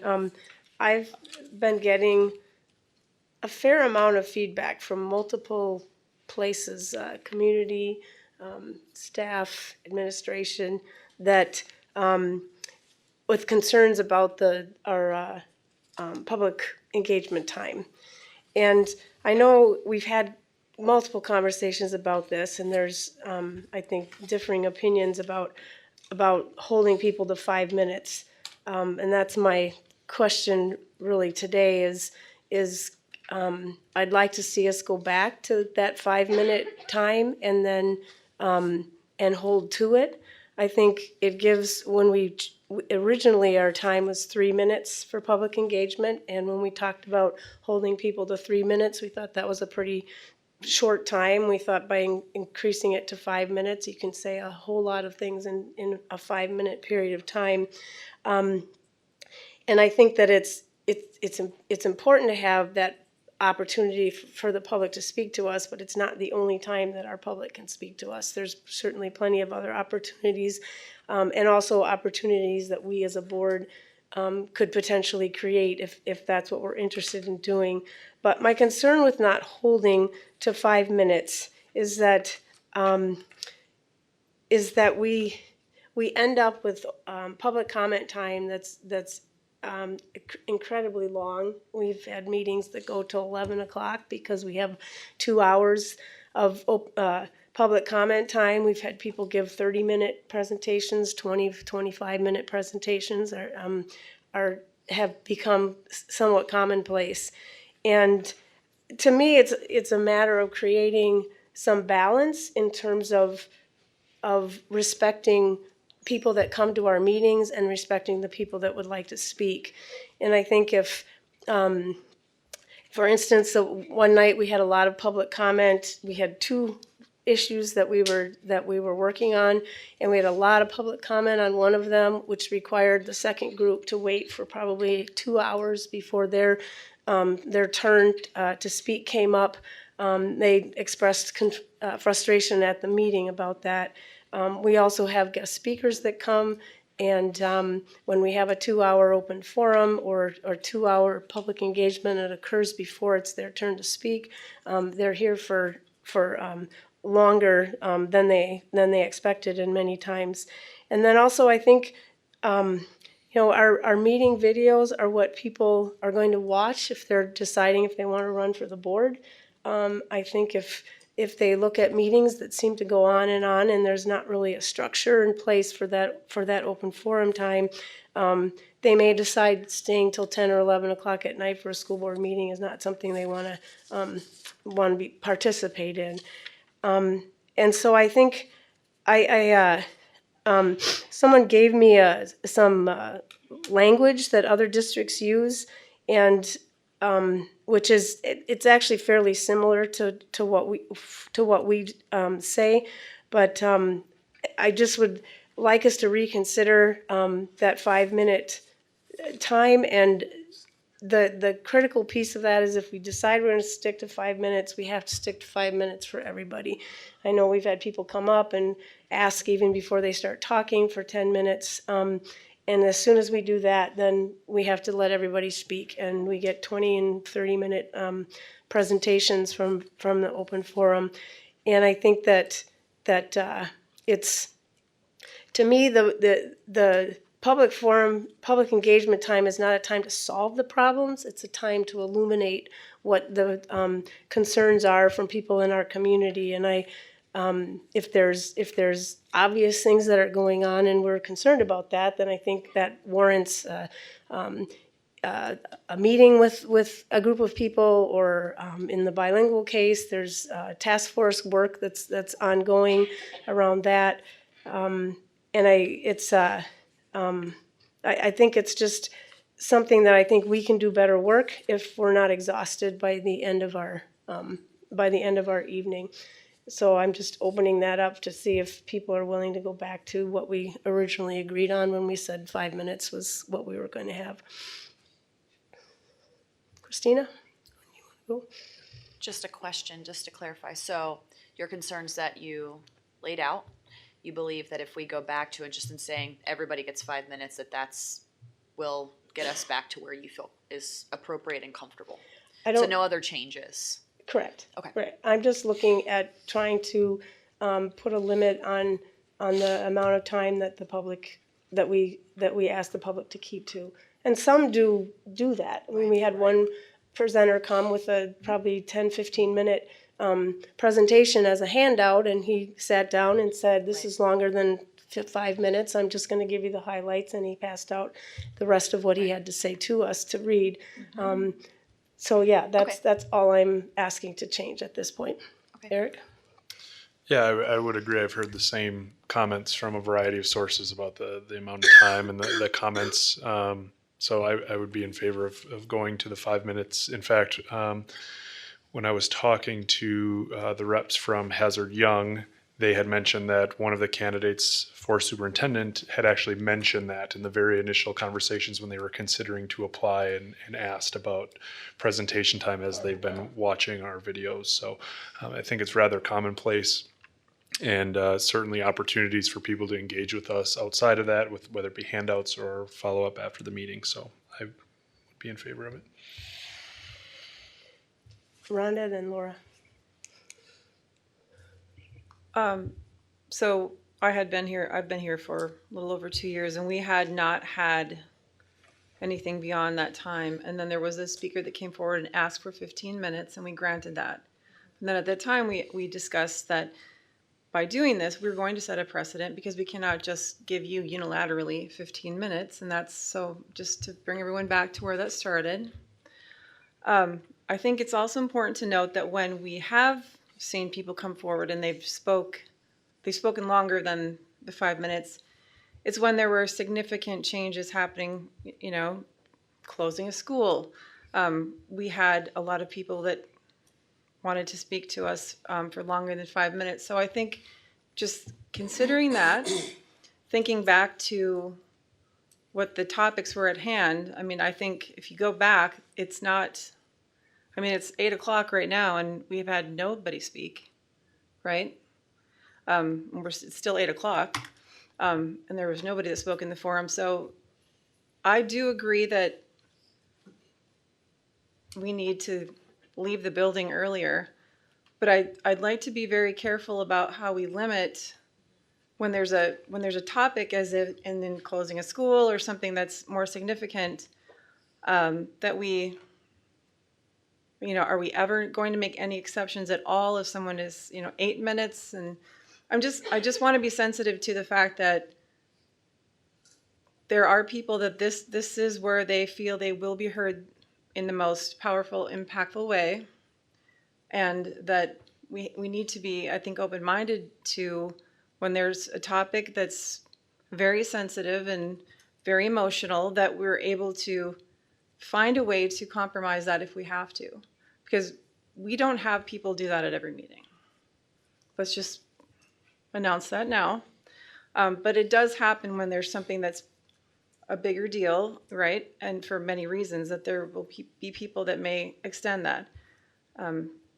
So I just want us to think about that. I'm not fighting for 15 minutes of open forum time right now. I'm just saying when it has happened, it has been during that scenario. So, Laura, you want, and then Eric did. Melissa, yeah, Melissa wants to make a comment. I just want to clarify, though, that we can't set times by what the topic is, because then we're going to get into viewpoint discrimination and then we have First Amendment issues. So and I think that's why you're saying, Brenda, it's either 5 minutes or we have no time, because we cannot decide based on topics or that sort of thing. So if we are going to extend time, then we're going to have to extend time for everybody. Yeah. So let me ask you this. If the Board of Education were to decide, so for example, if another school opportunity of closing or repurposing, could they set a separate meeting and then have that open as long, and maybe 3, 5 hours, 4 hours, whatever, and just let that be the topic? So the way that your school board meeting is your business meeting. It's the business meeting of the board. It's not a quote unquote public engagement session. That's why other school boards set up public engagement sessions, so there can be that dialogue, and then you're not putting off things that are time sensitive, and like you said, Brenda, speakers in the audience and those sorts of things.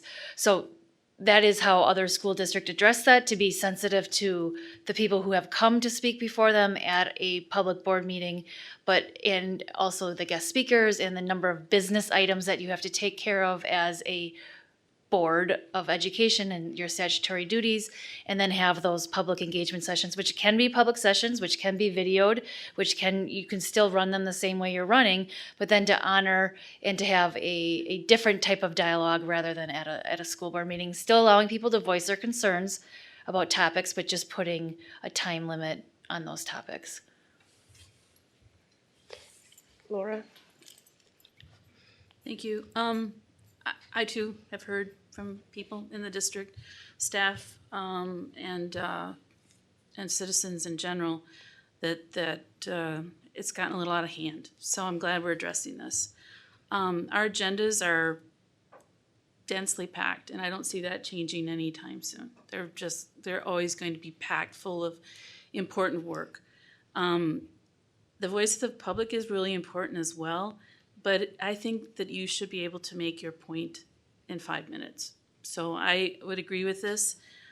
Part of it for me too is that our meetings get so long, and I have many a night looked out and looked into the faces of our staff people here who have to stay to the bitter end, and they're just exhausted. They put in a full day, and I would like to, I've made this point many a times, I would like to see our meetings become shorter, substantially shorter sometimes. So, and I would encourage my colleagues, if we're going to limit the amount of time that to 5 minutes that the public can have, I would encourage my colleagues at the board table here to also think a little bit about how long they speak sometimes as well. So that's all. Thanks.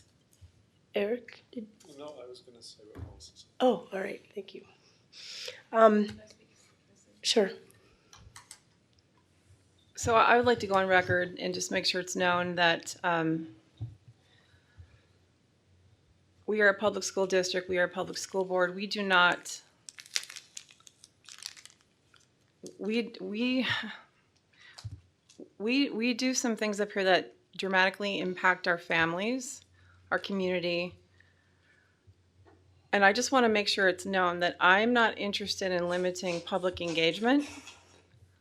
I'm not interested in limiting individual board members fighting for what they believe is right. I'm also not interested in signing on to a narrative that it's getting out of hand. I am absolutely encouraged by the amount of public comment that has been coming forward in the last 2 years. We can shorten it to 5 minutes. That's great. But I would like to see even more people come forward, and if they want to speak for 5 minutes, fine. But I just want to make sure that it's known that I do not want to see that lessen. I'll sit here until 11 o'clock at night if people want to be heard. And I just wanted to say that out loud. Katie and Christina. I would like to hear people too, Rhonda, but when I think back to the day when my role was to be a thorn in the side of the school board rather than on the board, and we were trying to get a referendum passed for Howe Elementary, Jefferson, and East, we found it very effective, and perhaps more effective, if I wanted to get a message across and I knew I had that time limit, I would bring Christina, I would bring Laura, I would bring other people. We would each use 5 minutes, and it's more compelling because you're hearing not from just one person, you're hearing from 3 people. Well, and you had 3 minutes probably. We did have 3 minutes, so I I was gonna brought a say. few more people. I probably brought Sandy and Michelle and a few others of you along. So I think there are ways around it, but I think the 5-minute limit does respect the people who are here and the work of the board, and I think it's a reasonable amount. Is that okay? Because you're next. I'm not trying to say that I don't agree with the 5-minute limit at all. I didn't say that, actually.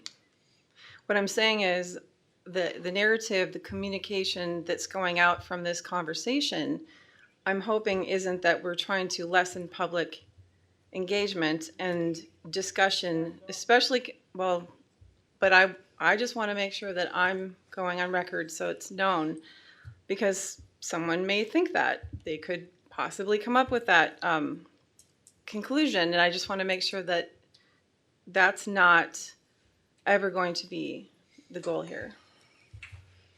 Christina. Thank you. I think we all agree that the 5 minutes is a good way to ensure shorter meetings, more efficiencies in what people say. I also think that we should think about ways that we can do a better job maybe communicating to the community that if they have more to say that goes beyond 5 minutes, that they can submit written testimony and we can accept that, because that's also really nice. I also just like that generally, because then I can go back and look at what comments are and I can follow up and read it. And the other piece too is if we're like looking at big decisions that the board is going to make, something like the Jefferson Fort Howard situation, we can then maybe look at other community engagement sessions like we talked about to say, we have, 8 until whenever, come, speak as loud much as you want, we will sit here and listen. And then that sort of moves it outside of the regular school board business. So I think there's ways that we can improve and still expand opportunities for community voice. So. And then you, Andrew, but I'm going to call myself. So I'm looking at what I say regarding public engagement opportunities, wondering if I can add after, please keep your comments to 5 minutes, something about if your comments are longer than 5, you can submit written testimony. I think that's Just a good keep that idea. simple. And I would offer too, I think if you were to poll everyone who's come before us to speak and ask them how long they spoke, even people that spoke 25 and 30 minutes would probably not realize that they had spoken so long. They get nervous, you'd start talking. The other thing too is how to help visually help people know how many minutes they've been speaking. We've played around with various things. I don't like the one we had one on the screen and it's got a horrible alarm at the 5-minute point. Plus it takes up it takes up the screen. I think it covers us up. Yeah. Or anyway, it covers half the screen up. What has seemed to work when we've had public engagement sessions where we've limited people to 5 minutes at those because we have 30 people or 40 people that want to speak. What seemed to work well for that was to have a person standing in within visual flipping cards. Because I know I've been in many situations where I've had to speak with all of us have at the school board forums, and I appreciate those cards that say I have 90 seconds, I've got a minute left, 30 seconds, because you can kind of gauge what you're speaking. So I'm thinking that that's the way to go. It's easier, I think, to have someone not a board member do that, so that it's somebody who that's the only thing they have to remember and think about. And so if board members are okay with that, then I think unless you have a better idea, but that's the one that I've seen work both here and in other places. And then Andrew, you were going to say something? I think I'm assuming this wouldn't include, this is presentation time. If they're talking during the agenda items, they would have 5 minutes to present, but we're not counting questions against that? I mean, I'll ask Melissa that question, because that's potentially a viewpoint. Is it when we start asking questions of some people but not other people? And then we can talk about that's up to the board to monitor ourselves in terms of how much time we're taking, asking a lot of questions. But go ahead. The problem you're going to get into is if you're not including questions in there, there could be questions and it could go on and on and on, and then we're not timing what the answers are. And so,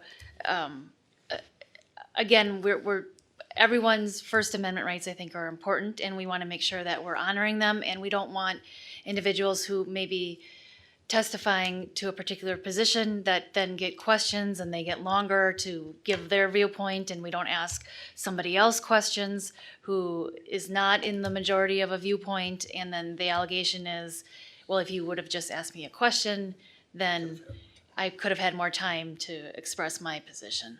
That's my concern. But I can only give you my advice, and you guys get to decide what you want to do. I fought for a lot of years to get the interactive question element in there, and I guess to me, I try to make sure I'm asking questions equally. I'm a hard no on anything that kills the question component of it. I think we can, and I'm willing to take my chances if someone thinks I'm unfair with viewpoints, because I think I've not done that. I think we've not done that. Someone might have something that we have more questions about than someone might have a very straightforward presentation. Laura? Isn't our current position right now is that we can ask just clarifying questions, not necessarily for more discussion, but for just to clarify something that the person has said?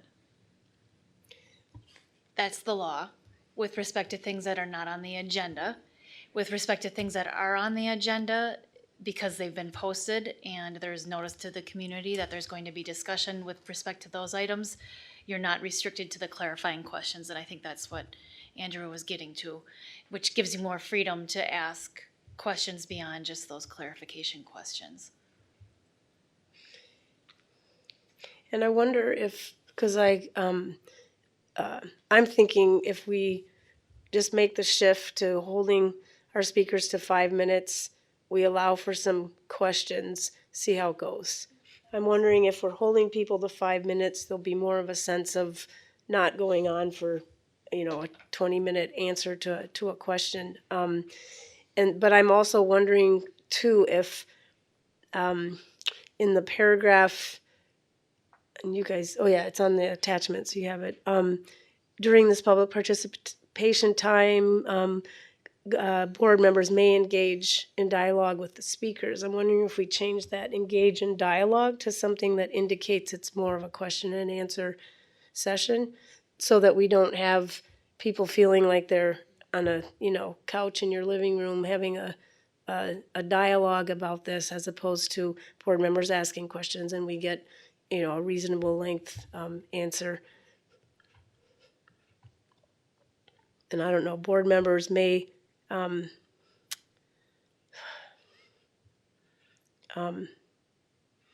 something about may ask questions of the speakers during this time or something like that. Or people want to do that, or you want to leave it the way it is? I'm just throwing that out as a possibility. I think sticking to I can live with sticking with the 5 minutes. I would prefer to address the other part if we try the if we try sticking with the 5 minutes and meeting length is still an issue, I guess I would do that next. And I think it is critical if there's going to be an obvious hot button issue, then we have to get that extra meeting in the schedule for public engagement. Not after people are upset, but in anticipation of it being likely. No one's mad if you have a extra meeting and it's 5 minutes, but or it's 15 minutes. But people are really mad if they're turned away or cut short. So we should we should probably have. Well, we need to have a better system for scheduling meetings, so that doesn't require you. I mean, we could have it. Then we'd have to have this ongoing agenda item because we might not know with enough warning that we want to schedule a public engagement session. I'm wondering if we can do it through a what's it called? Doodle. Thank you. A doodle poll. Is that a quick way to do? I mean, if we just throw out 4 or 5 dates and board members respond, it's a quick way. Yeah. Well, if we'll give a certain time to respond, and then we'll, based on who responded as to when we schedule the meetings, we could do that too. But because I hate to have another board agenda item that we have to have all the time. Rhonda? It's important to be mindful that typically when people come in and they want to speak and maybe they have more of testimony and they have a lot to say, it's because we're going to vote on something. And so that's actually, to me, that has to be the part that we consider. So if we're talking about we have an additional meeting that we have to schedule, we have to be thinking about when that vote is happening, because that's what it's going to revolve around every time. Yeah, I think that's what Andrew was saying. We have to be proactive in terms of scheduling that.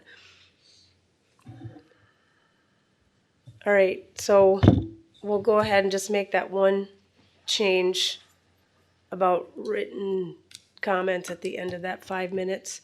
And then we'll leave everything the same and see how it goes. That's okay with everybody? Okay? All right.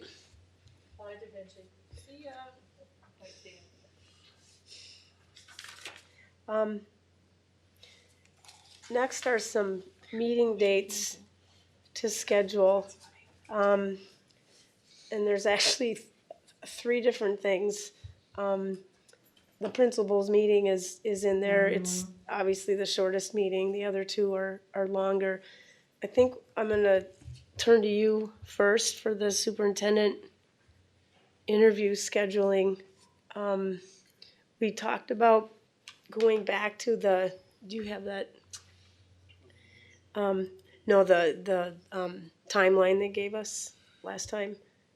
I can get it. Oh, okay. Sure. Eric and I talked about Casey, the moderator we talked about having for the Redesign 2020 meeting is not available during that block of time that we scheduled. But since we also have concurrent to this, the need to schedule our time to do superintendent interviews, I thought maybe we could capitalize at least on some of that time. And then hopefully plot out the other dates so that we can get those on our calendar far ahead. Since these are meetings that we all should be present at for sure.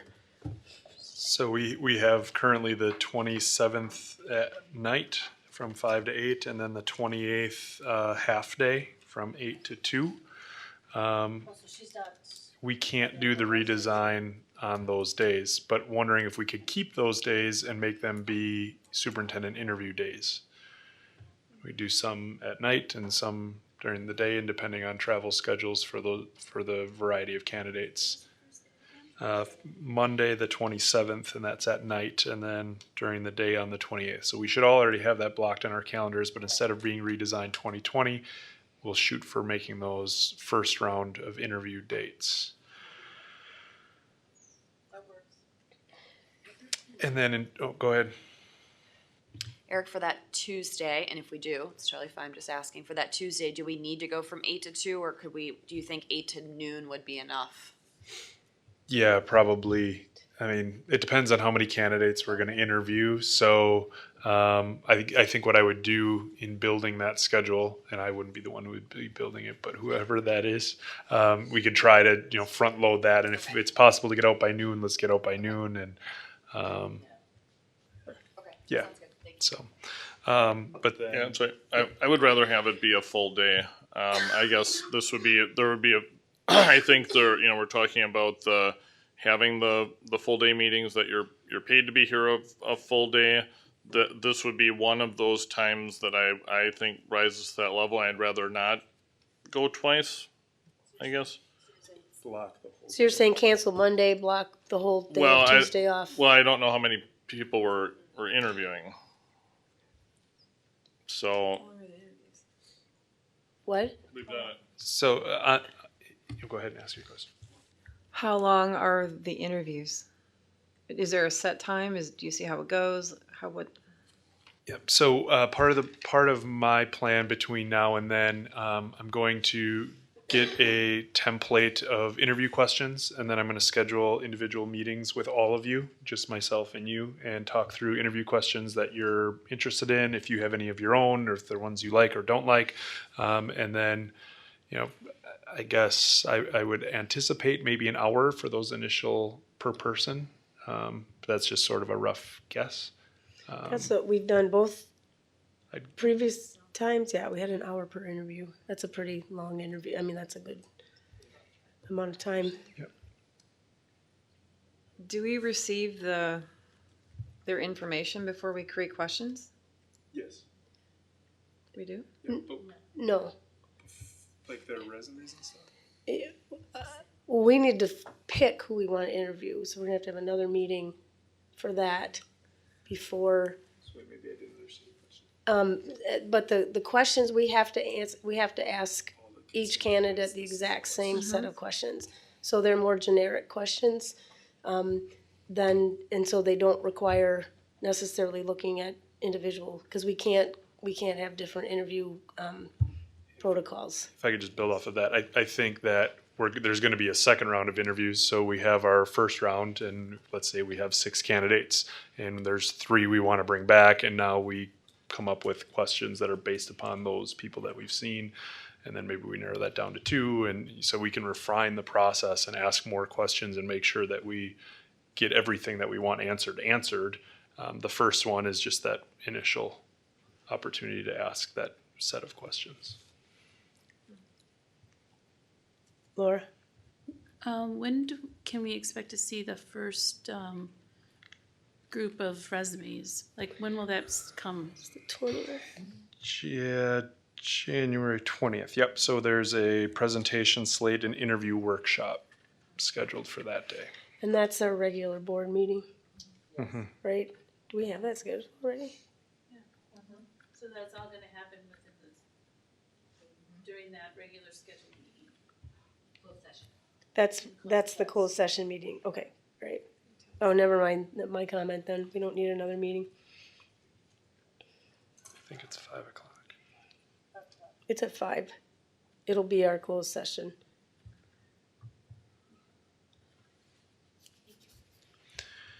So do we need to look at getting a date for second interviews right now? And that's probably a shorter period of time, because you're not going to bring back all 6 or 8. You're bringing back some smaller subset of that. Do you remember how much time we had in between? I mean, we can do it pretty quickly. Like, we can have a week turnaround. That's what I was going to say. You're going to want a week turnaround. Yeah. You don't want to wait too long. Yeah. You probably want them in the first week of February.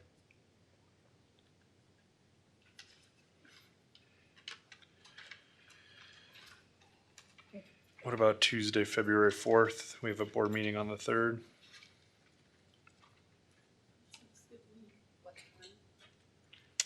Is 5 o'clock, and then, We did them during the day before. And The interviews? Yes.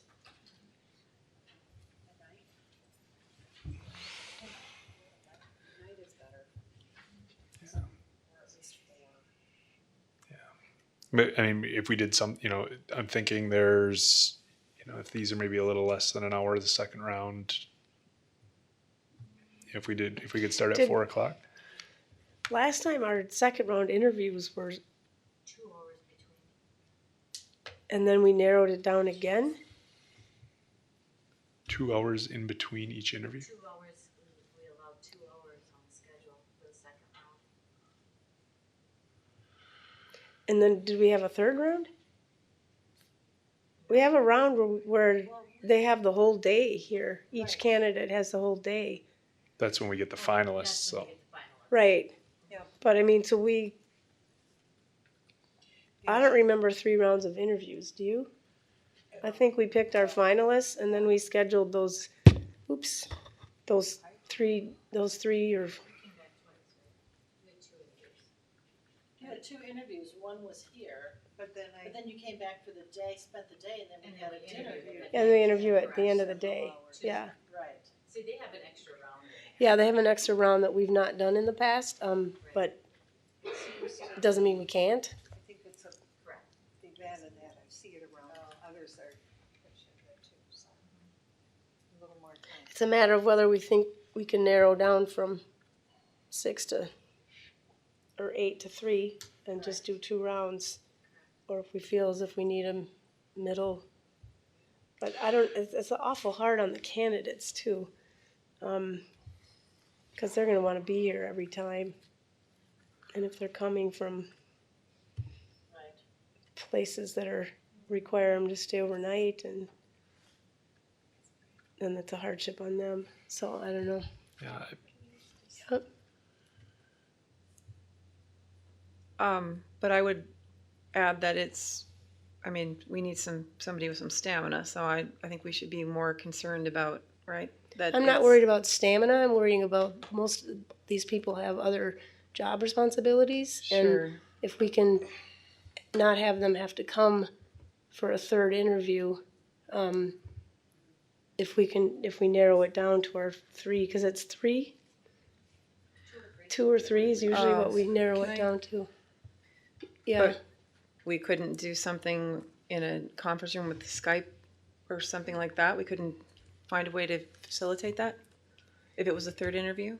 So they don't have to travel? Well, the third interview, they'd have to travel. They have to be here for But that. right, but I'm just saying we couldn't find a way to maybe incorporate that experience versus having to have them physically come? So right now I feel like we're dealing with a lot of hypotheticals. So we've got 1 day on the schedule, right? Did we say that, are we gonna do the 28th, the full day? Is that what we decided, or are we gonna keep it split? Should we keep both? Keep for Keep now. both. Okay, so we're gonna keep the 27th and 28th to give somebody options. And can we say from 4 to 8 on Tuesday, February 4th? 4-hour chunk of time. Maybe we don't need the whole thing. Maybe we need more than that. Maybe we're gonna do a third round with Skype. Maybe we're not. But right now we can't project out. Yes, 4 to 8 on Tuesday the 4th.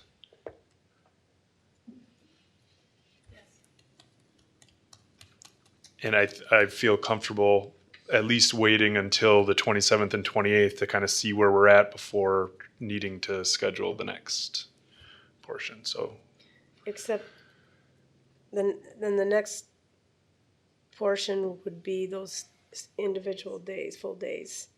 But we generally have done dinner and the interview, so our part in the full day is just that evening, unless you want to come to this community presentation where the community is invited. I'm just wondering if we should get those. the full days. No, well, it's just evenings Oh, for us. I don't know if it helps people to have. I'm just worried if we wait, all of a sudden now we'll have trouble finding 3 days. Do they have to be in a row? We've always done them in a row. Back to back to back, 3 nights in a row.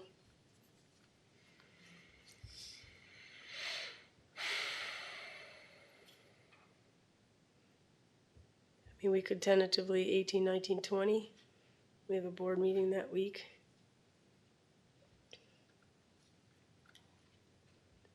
I'm fine with it. All right. And So, again, we just at least get something, Okay. and then we can, so let's tentatively put 18th, 19th, 20th as a, evening dinner time. That's not going to be a 4-hour thing, right? it'll be probably A dinner and meet and greet. And, have dinner and then you Usually have an public interview. engagement's like from 4 to 5, if I remember correctly. And then gave them a little break. And then dinner was like 6. And then we did the interview at 7. okay. Yeah, so 8:30. What time did that start? 6-ish.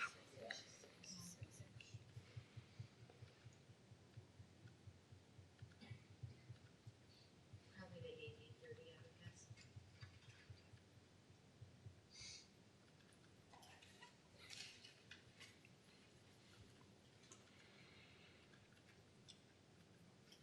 Okay.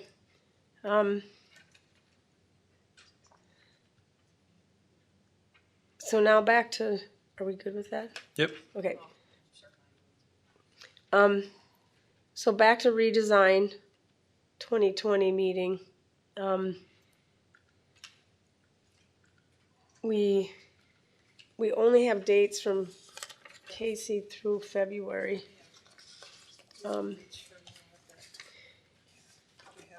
Yeah, I've got dates from the Casey has,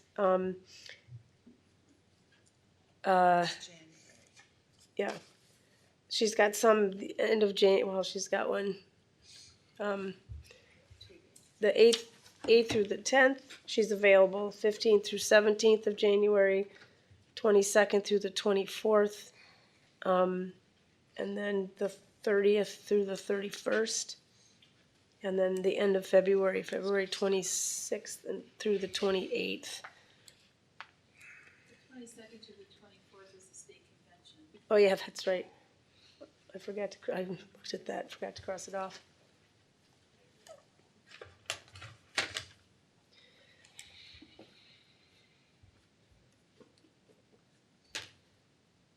So if we've got 17, 18, 19 tentatively booked, we could look at the 20, I should look at my calendar, I forgot to do that.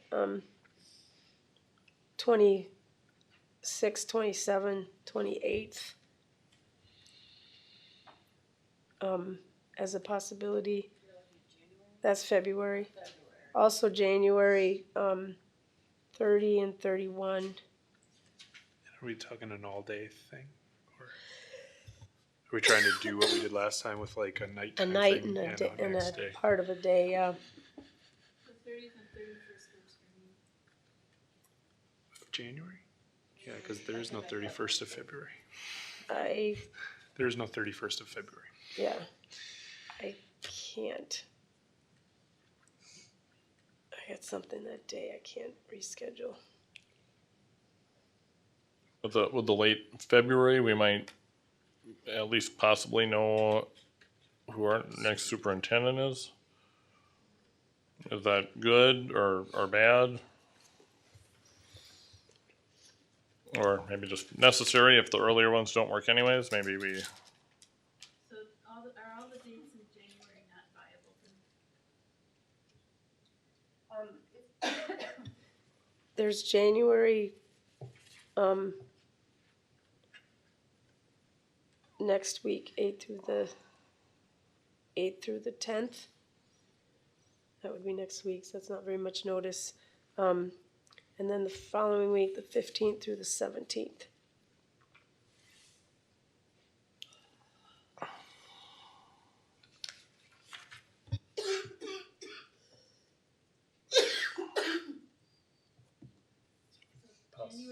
January 8th, 9th, and 10th, and January 15th, 16th, and 17th. Right. Should we just try doing this by doodle? Those All days those work. like make 16 and 17, right? I can't do 17, that's our gala. And next week, obviously, I'm assuming that's She's not available. Or we could look into the first week in March, but we have to find out. Was the end of February bad for somebody? I wasn't sure if you're talking about end of January, end of February. In February. That might be kind of nice too, because we'll be sort of past some of the Yeah. time intensive, yeah. So do we want to do it Thursday into Friday or Wednesday into Thursday? The last weekend.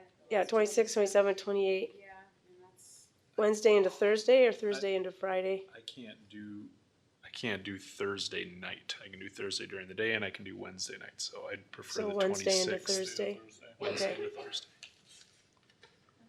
Does that work for everybody? What time will we be starting? 26th and 27th. Same as, I think 5 to 8 we had, and then 8 to 2 the next day.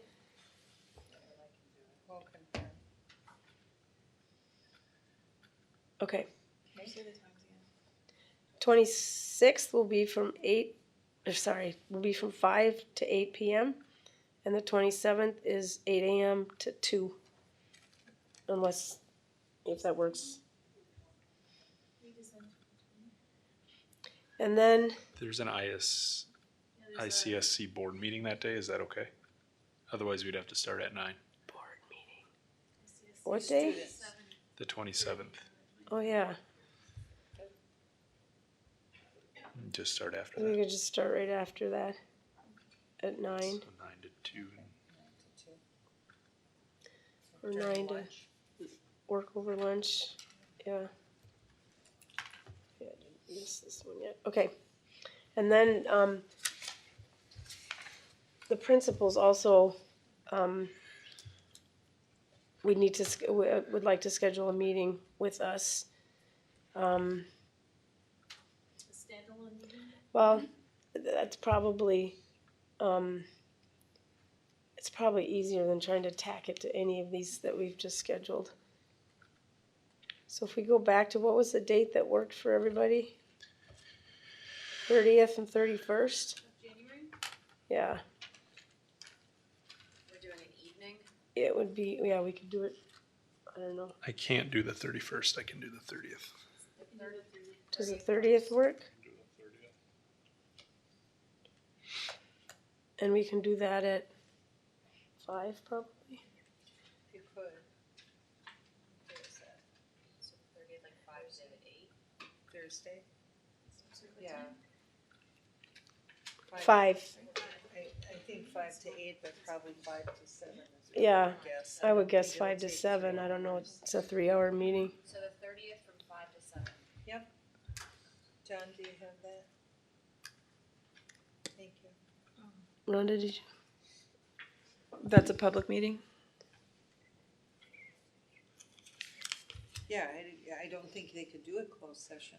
It's open meeting, but we weren't gonna record it. Can I ask a question? Mm-hmm. There's gonna be snacks at these meetings, right? Yes. Eric, are you in charge of that for this? Okay, I'm serious. These are gonna be long meetings. We need food. Yeah. Okay, thanks. But we have to know any Drink allergies and and things. drink. I'm serious. Oh, I'm I'm 100% serious on too, board. if there's allergies and things we need to know. 'Cause we know places. All right. We're all set.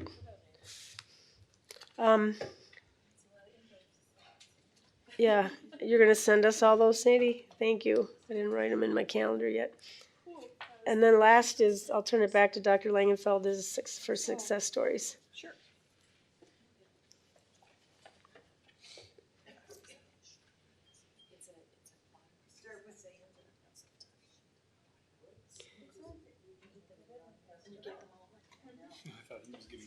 Yeah, I did too. I know, well, he thought he was too, and he is, sort of. The first success story I want to share is the mayor's beautification celebration, where they identify a number of different new builds in our community that, or renovations or whatnot, that are contributing to the beauty of our community. And so I we received the Mayor's Beautification Award for Baird Elementary. The mayor shares this. It's an annual award ceremony that recognizes individuals, businesses, and organizations that enhance the beauty of the city of Green Bay. And what I really respected and appreciated was Michael Sheehan, the principal at Baird Elementary, accepted the award, and he did not necessarily speak about the facility, but he talked about the opportunity to serve in a school and in a community. And he talked about the children that he serves and the staff that are supported by this environment now and the sunshine coming in the school. So it was a really lovely way to honor the work that's going on in the school, but to also acknowledge the fact that it is truly a beautiful facility. And he acknowledged the Board of Education, if I recall accurately, as well as our community for their support in the referendum that made this possible for our children. And for those that don't remember the old Baird School, you could, in order to access the art rooms, you had to go through the restrooms, which made it unique, but not necessarily conducive to student learning. And some of the classrooms were so tiny that they had makeshift seating, which was buckets from some schools, just because it was so tiny in there. So it's a new world for the staff, and they not only are exceeding in this area, but they continue to exceed academically as well. It's a beautiful thing. So that was one piece. Another piece, we get these wonderful stories sometimes about our kiddos, and I want to just share this one that actually Dan Slory shared with us, and it's an Edison student. And this particular student, actually, he received a number of emails about this circumstance and situation. There was a basketball game. It was an 8th grade student who made a very positive impression on everyone through his act of sportsmanship, empathy, and kindness. And so this one person reached out and offered gratitude. And then another person followed up and talked about what an amazing opportunity this student had afforded. And what he had actually done is he took the ball, and they were leading, and he grabbed a rebound and he gave it back to the other team. And they gave it to an individual who had not had much opportunity to score in the game, and I think it made all the difference in the game. So thinking about our kids that we serve and we want them to be community ready, this is the opportunities that we hear about often that really speak to the volumes of extraordinary students that we have in our schools about sportsmanship, empathy, and kindness. So I wanted to share that as well. And the last thing, I had an opportunity, again, to attend East High School's musical, and as I was exiting, there was a lot of activity, and for those who, you're at West, and you know that there's a lot of excitement that goes on in John Dewey in our schools that not everybody gets to see. And sometimes the stories out there aren't always positive about our kids and what's going on in our schools. And this older gentleman just stopped me on the way out, and he said, this is a story about East High School. And I think of all of our high schools, when they're filled with vibrant activities and students, I would encourage our public to always take a second look at our schools when they hear a story. Come in and talk to the students, come in and talk to our administration, come in and talk to our staff. There's extraordinary things going on in all of our schools, and we welcome visits from our community, because as one gentleman who calls himself the investor checks things out, and we'd like our community to be as engaged and involved in our schools as possible. So I just put that out there as well. And that's the end of my report. Thanks. All right, thank you. Next, we'll move down to our Intercity Student Council report. And Becca, or Xander, both of you doing that? So, Lucas did not tell us that we were going to be reporting tonight. So we'll do our best. Maybe we can tag team it a little bit. Okay, that's fine. So I can start. Yes, I can. So our last meeting, we talked about good news, and a lot of it was musicals happening and our sports going off to like nationals and stuff like that. We talked about Good Ethics Day as well as and our experiences that we had there, and it was all very positive. And including myself, I went to that, and it was very eye-opening. And I really enjoyed being able to just learn more about our community and engage with everybody. And we talked about weighted grades a little bit with the update with Luke, Noah, and Hannah. And also what we were going to be discussing at the quarterly meeting tomorrow. So, do you have anything you want to add? Yeah, I guess like the quarterly meeting tomorrow. That's tomorrow at 7:30. We'll be talking more, I assume, about the weighted grades and school start time task force. And we'll all be prepared to be there. All right, thank you. Good job tag teaming on the last minute. Next is legislative liaison report. I'll turn that over to Laura. Thank you. The first item on our agenda is the state reaction to recent school violence. As you know, since the last time we met, the state has had several incidences of school violence. And I just wanted to share some of the reactions. Maybe some of you already have seen them. Reactions from some of our legislators. For instance, Scott Fitzgerald commended law enforcement and offered his prayers for the Oshkosh and Waukesha communities. He also mentioned the $100 million additional funds in school safety grants that the legislature voted to provide districts in 2018. He also was quoted as saying, listening to news reports describe how safety improvements were used yesterday is confirmation that Republicans and Democrats made the right choice in working together to fund that program. We continue to look for ways that we can address students' needs in school. Senator Ron Johnson said the incidences suggest preventing students from bringing weapons to school was impossible. And he was quoted as saying the incidences at Waukesha South and Oshkosh West remind us that we do not possess the capability to completely prevent someone from bringing a weapon to school. We should all be thankful, however, that larger tragedies may well have been averted due to training and the swift and courageous action of students, teachers, school administrators, and armed school resource officers. The governor has stated that he wants more mental health funding, and he's been pushing for that for a long time, asked for it in his budget. I believe it was completely cut, what he asked for. Not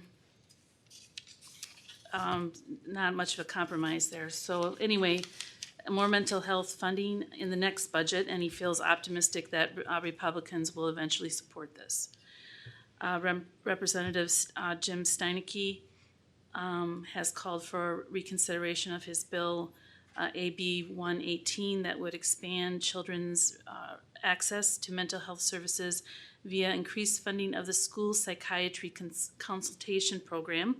This bill is currently in committee with the Assembly. And those are just some of the things that were said from our legislators with regard to these incidents.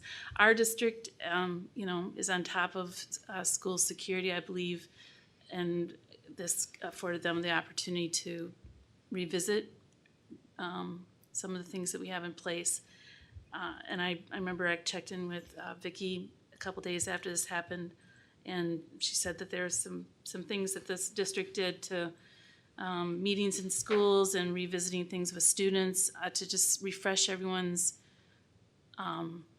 knowledge of what to do. And unfortunately, that is the reality that we are living in. So the second item on our agenda is pending dyslexia bills. There's a whole bunch of them. I'm not sure why. Maybe there's like a rash of dyslexia bills. The WASB is pretty frank about the fact that that they're not happy about it. Some of these are potentially unfunded mandates, and they're philosophically against that. But I just wanted to say that there's, let's see, Assembly Bill 601.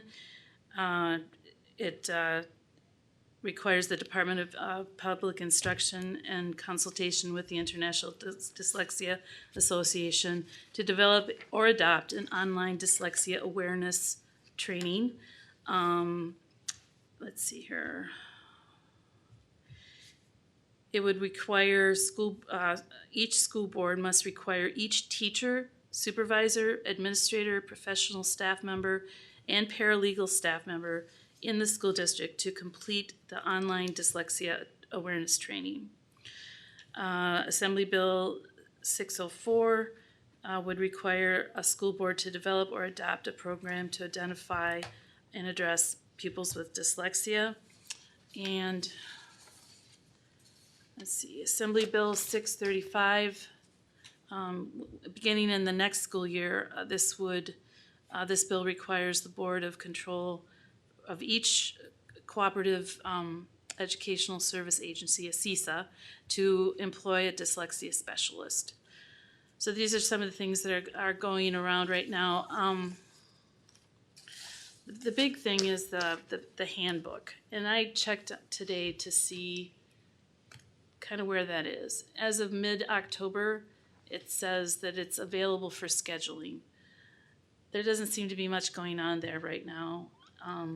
That seems to be getting the most attention. And Brenda, feel free to jump in if you have anything to offer or inside information, since you are a resident expert on this. Do those, besides the dyslexia bill, do any of those have sponsors yet? The last I heard about them, they were just put forth by one legislator, and he was looking for sponsorships. Bob Culp, yes. Yeah. What I read didn't offer any information about that. Okay. Because I haven't heard that they've popped more than coming from him as a one person. The momentum toward doing something, though, these kind of indicate general agreement, I think, consensus that there needs to be something done.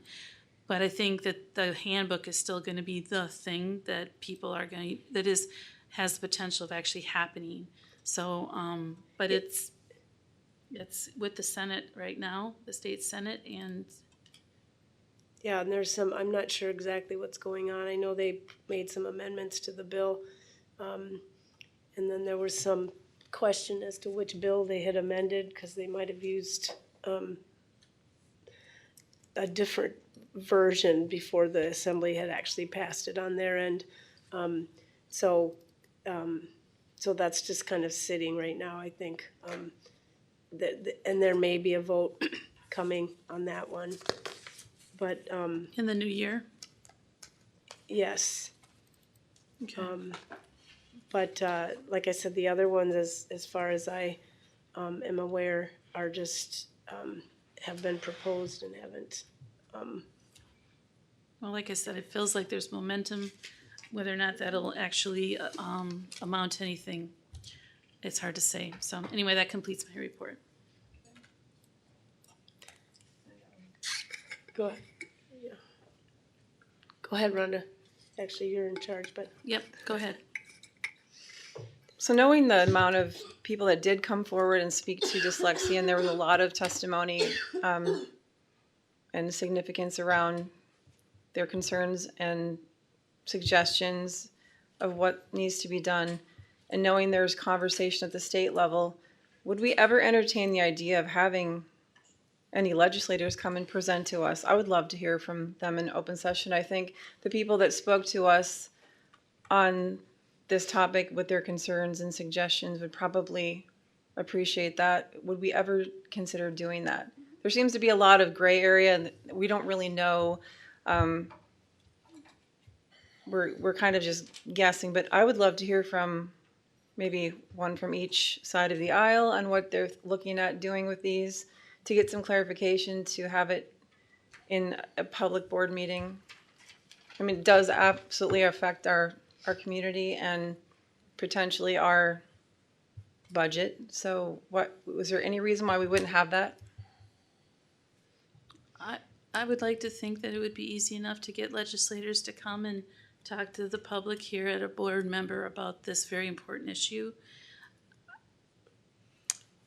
I don't know if that would be as easy as you'd like to think it would be, but I mean, we can try to invite them and clear an agenda item, or some agenda time, and see if we could find someone willing to come and talk about it. I think we've relied a lot on Brenda because she's been so heavily involved to keep us informed on this particular issue. I mean, I don't know anyone who knows more about it. So, but if we want to get the feel for what legislators are thinking, they're pretty careful, kind of, about what they say about this because it's such a sensitive issue. So I don't know that I don't know if they'd want to come and expose themselves to very direct and pointed questions. So. And we've had, in the past, we've had times where we've invited our legislators all at once to come, usually early in the morning on Monday because they take off to go to Madison or else on Friday when they come back. And we've invited them to come have conversation with us. When I first got on the board, we had really good attendance. And then I think the last one we had maybe 2 people come. And we decided that forum didn't seem to be working anymore. We were meeting individually with board members. I know Mike and Michelle and I, through the voucher time, met many, many times with legislators. But we could attempt something like that again. But, and I don't know necessarily what the reason for the decreasing attendance that we had. Go ahead. But with bills literally on the table in committee at this time, and coupled with what we saw at our own board meeting, I can't imagine that there wouldn't be some value in that. At least attempting it, just to throw it out there to think about having them come in. They're going to do something that does affect our district, and they couldn't come and give a presentation. I think there's a lot of value in it. Maybe I should be better at giving them the benefit of the doubt, but I have my doubts, I guess, as is clear. Go ahead. Typically, the legislators come and listen to others, so it would be almost having a shared understanding of what, many are not experts in everything, and so often it's the people who are moving the legislation that can speak to it, but not always being the experts, they rely on others. So for me, the wonderment, and that's what, as the bills move, I think that the piece around it is I think of Joel Kitchens, who really, up in Sturgeon Bay, who is vice chair of the legislative committee on the assembly side for education. He would be a great person to bring in and even hear from individuals in our community that would want to talk to him about dyslexia. It usually works in that direction.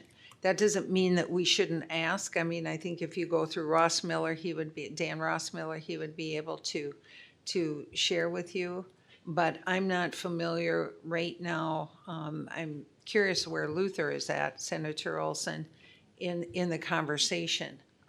It's an important, critical conversation that's not always welcome.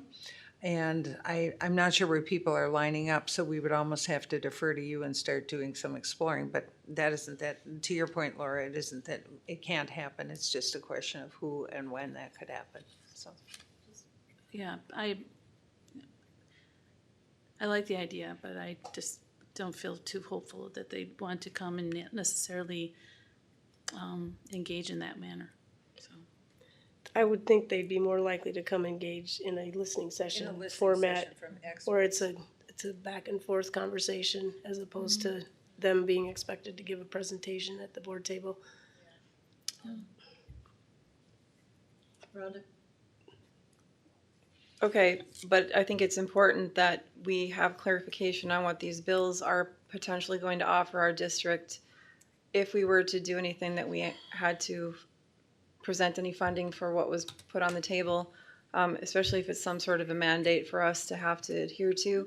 If there's anything that I think we would expect them to have some sort of a presentation, and it wouldn't be a bad idea to even, I don't know, who sponsored it? Who sponsored the bills? Who are the sponsors? Culp and, and who? And Thiesfeld, is he? I'm looking at the guidebook. Culp's the only one that's put forward those other ones, but the guidebook was sponsored by Thiesfeld and Culp, I think. From Fond du Lac. Yeah. He, I don't know, I mean, who do you think would be the most likely person to say, yes, I'll come? Probably none of them. Yeah, that would be And my guess. their party leadership might not want them to do it either, possibly. Go ahead. And, okay, that's fair, but we can still offer it and say that we did. Extend the invitation. If they show up, great. If they don't, Right. know that the invitation was extended. Okay. Sorry, I was gonna add something. I was just gonna say too, it's a way to communicate to the community that we have asked them and that we are interested in learning more, and then it's on them if they don't come. Right. We've done our due diligence. All right. I will, I'll talk. Maybe Brenda and we should talk about that as to who would be an appropriate, who's most likely to say yes, is where I would start, I guess. So, okay.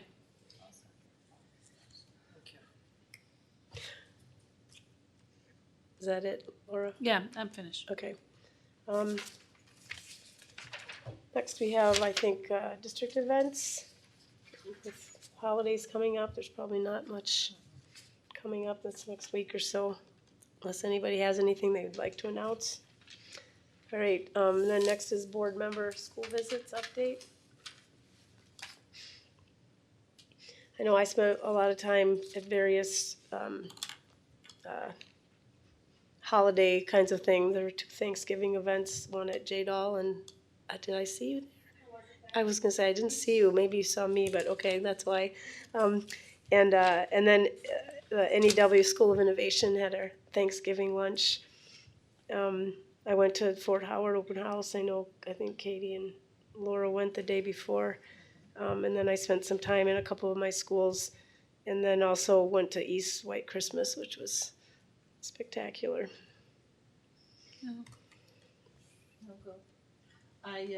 As you mentioned, the Fort Howard Open House, that was well attended by Jefferson families.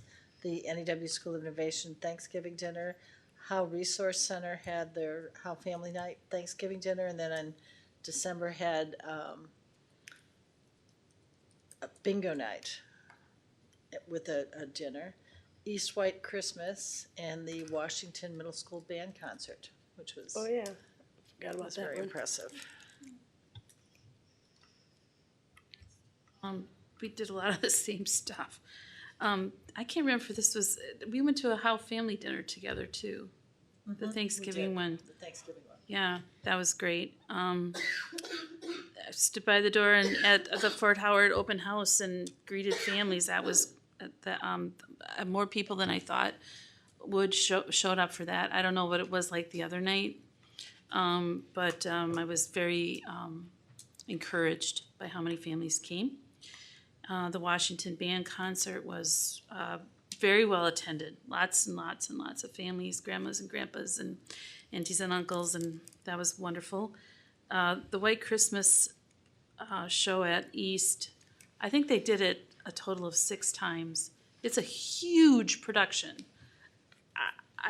With costumes and sets and everything, I was not surprised to find out that they have been practicing since June on their tap dancing. So, and then one of the most interesting things I did was last week I went to Nicolay and did literacy walkthroughs with their bilingual team and some people from the district office building too, and got to sit in and watch them do an evaluation of what was going on in 2 different classrooms, and then afterwards got to talk to people and listen, a lot of listening about the bilingual program, and I learned a lot.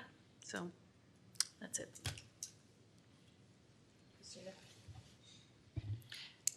So spent a lot of time this past month at Edison, was over there and did a conversation with some leadership around the physical education space and also the PTO. I was at Webster last week for a staff meeting.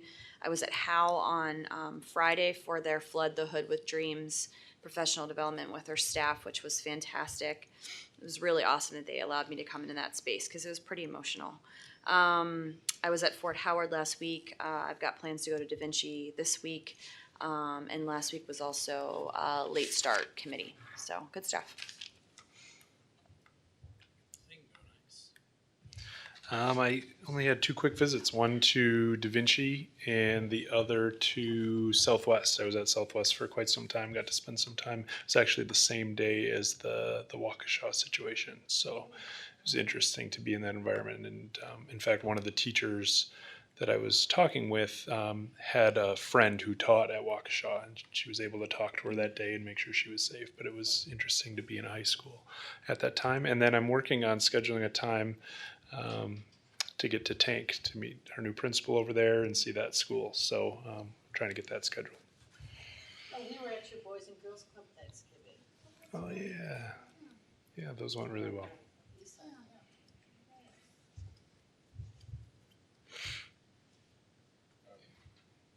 So I was at, most recently I was at both the Franklin and West band concerts. I would say there had to be yes, some of them were students, but that auditorium probably had at least 700 people in it for for Franklin. And also I was in Lombardy last weekend. That would be last week, not the immediate last weekend, but the previous one, for their chess tournament that they host annually. I was there coaching the Da Vinci team.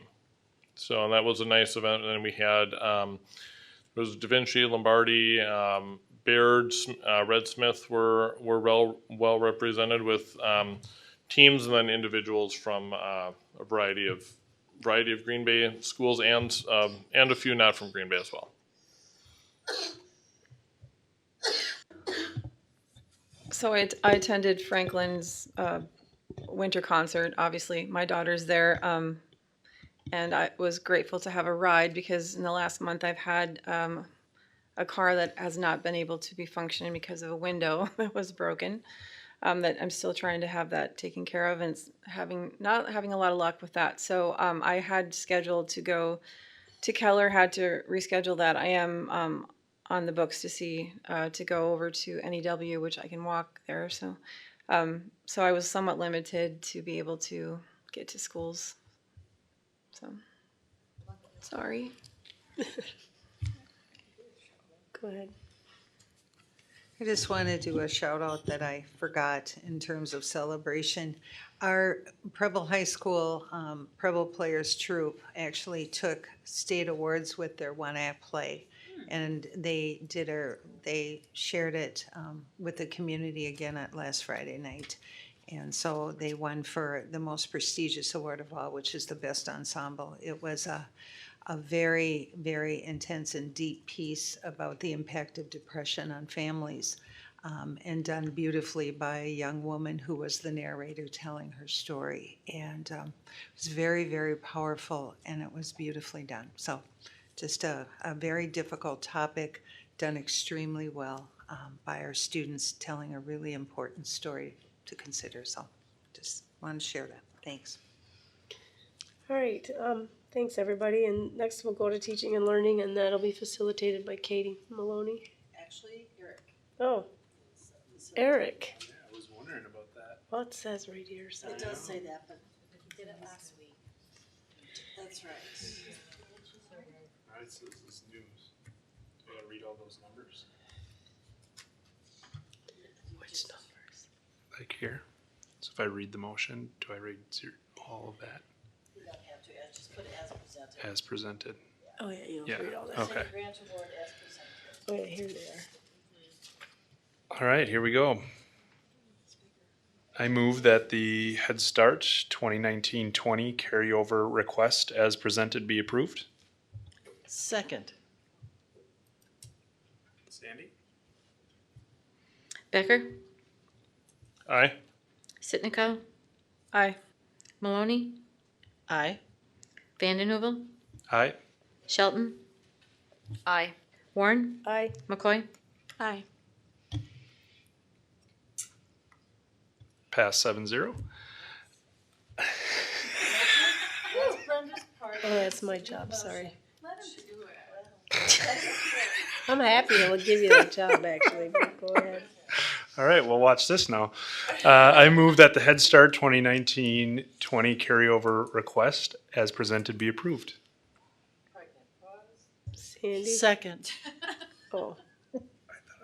No, actually, That is your technically, I'm supposed to do this. You are. No, No. That part. that part. That part. Sandy? Warren, Aye. Becker, Aye.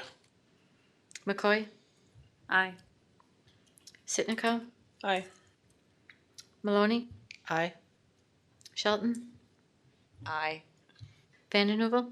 Aye. Carried 7-0. Okay, strong finish.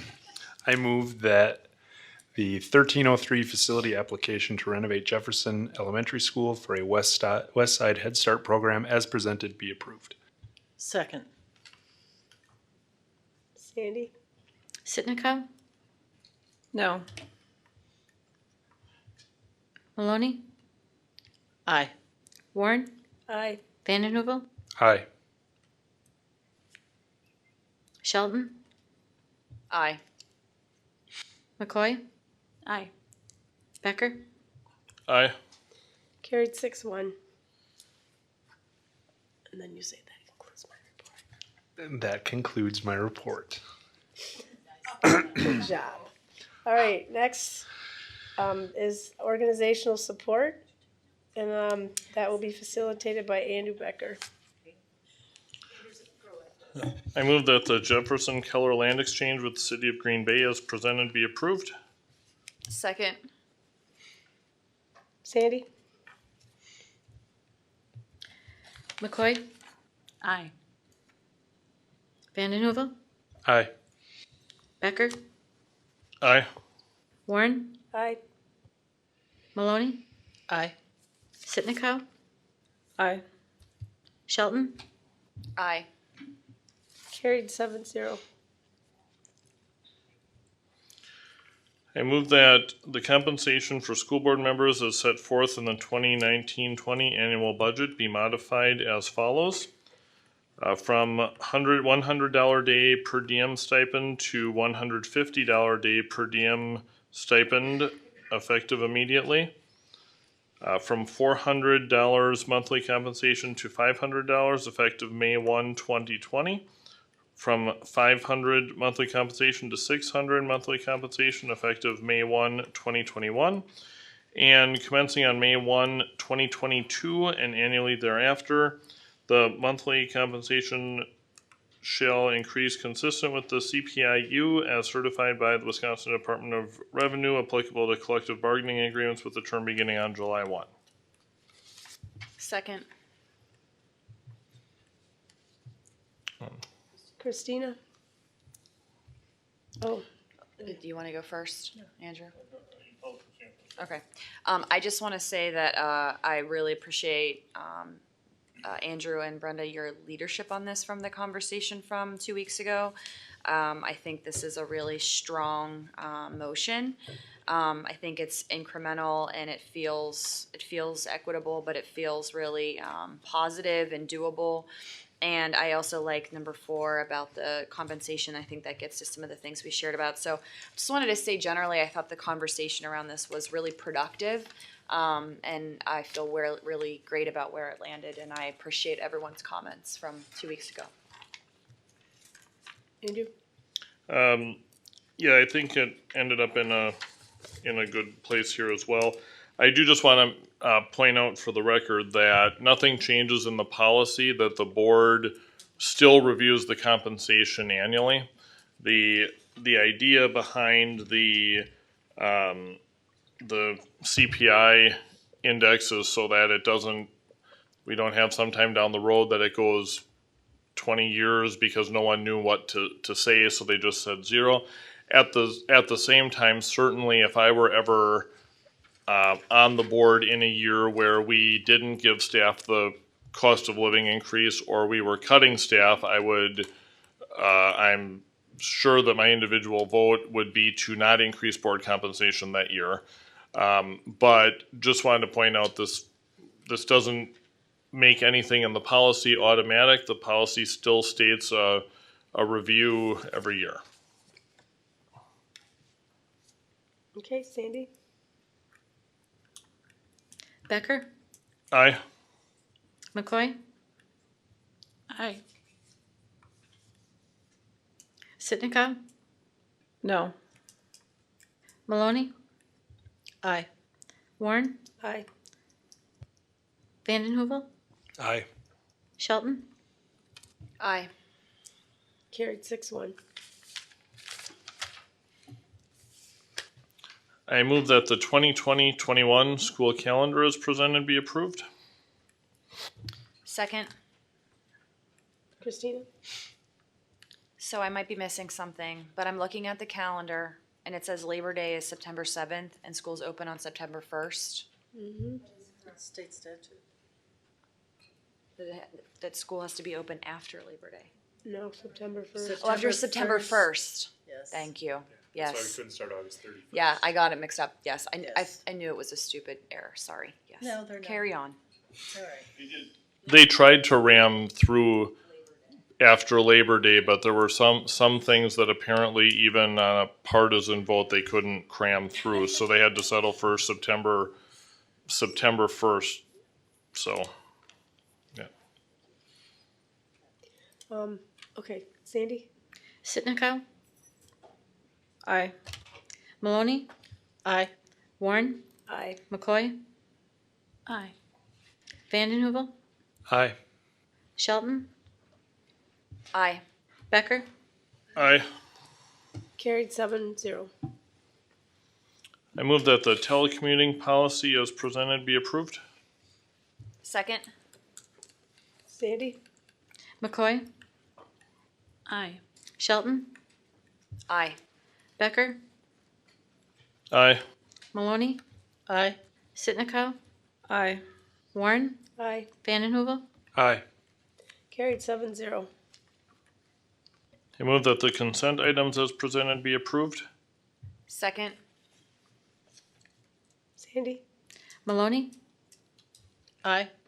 Warren? Aye. Vandenhoevel? Aye. Sitnikov? Aye. Sorry. Becker? Aye. McCoy? Aye. Shelton? Aye. Carried 7-0. Then future agenda items is next on our agenda.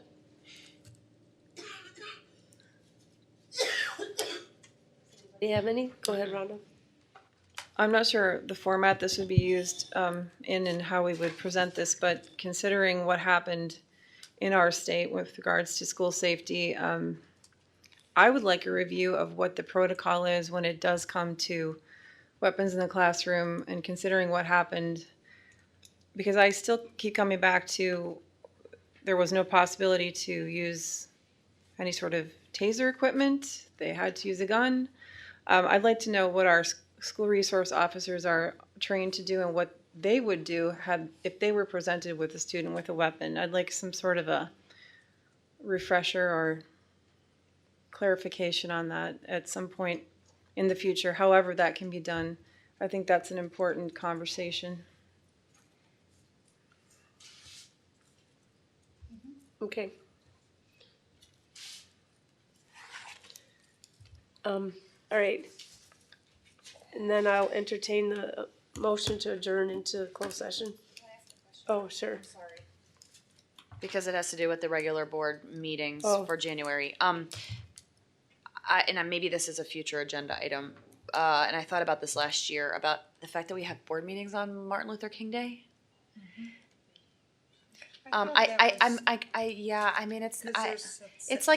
It's a community thing, and people do that day of service, and I feel like that day needs to be for staff and reflection and time in the community. I would prefer to either move it up or back. I'm not saying maybe even this January, but maybe next year, and I think we should think about that. So have it the last, Maybe the last week, the last Monday. I mean, usually we go first and second when we do that, but it's hard sometimes depending on what's on our agenda. There's not a big, we went to first and third to give people work time, so I'm wondering if we go to first and fourth in January next year, yeah. And it's never on a Monday.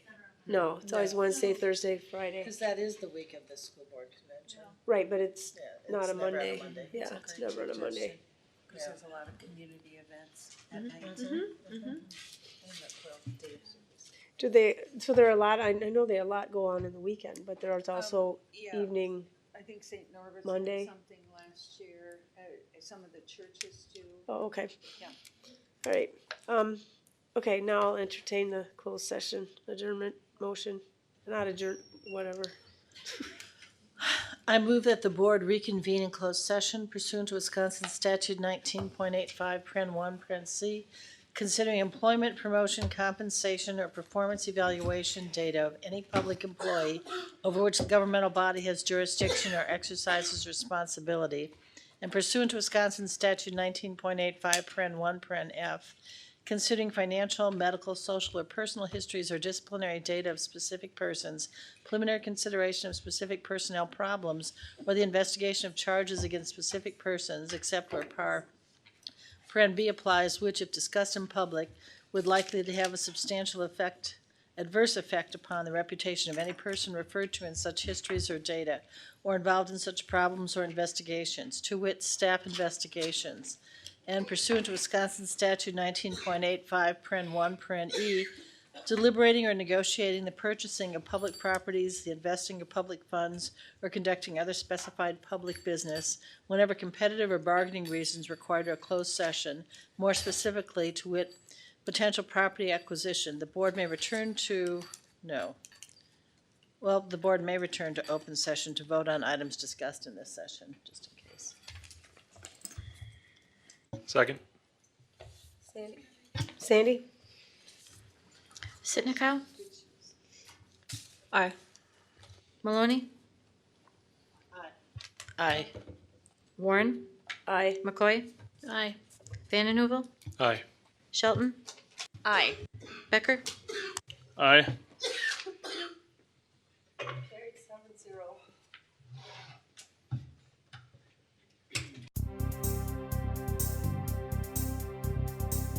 You have been watching the Green Bay Area Public School District's Board of Education meeting. Please visit the school district's website, www.gbaps.org, to view the program again.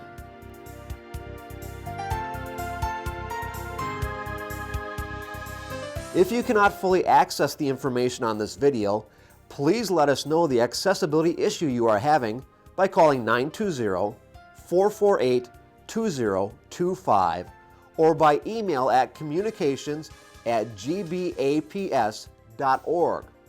We will try to provide the information to you in an alternative format and/or make the necessary improvements to make the information accessible.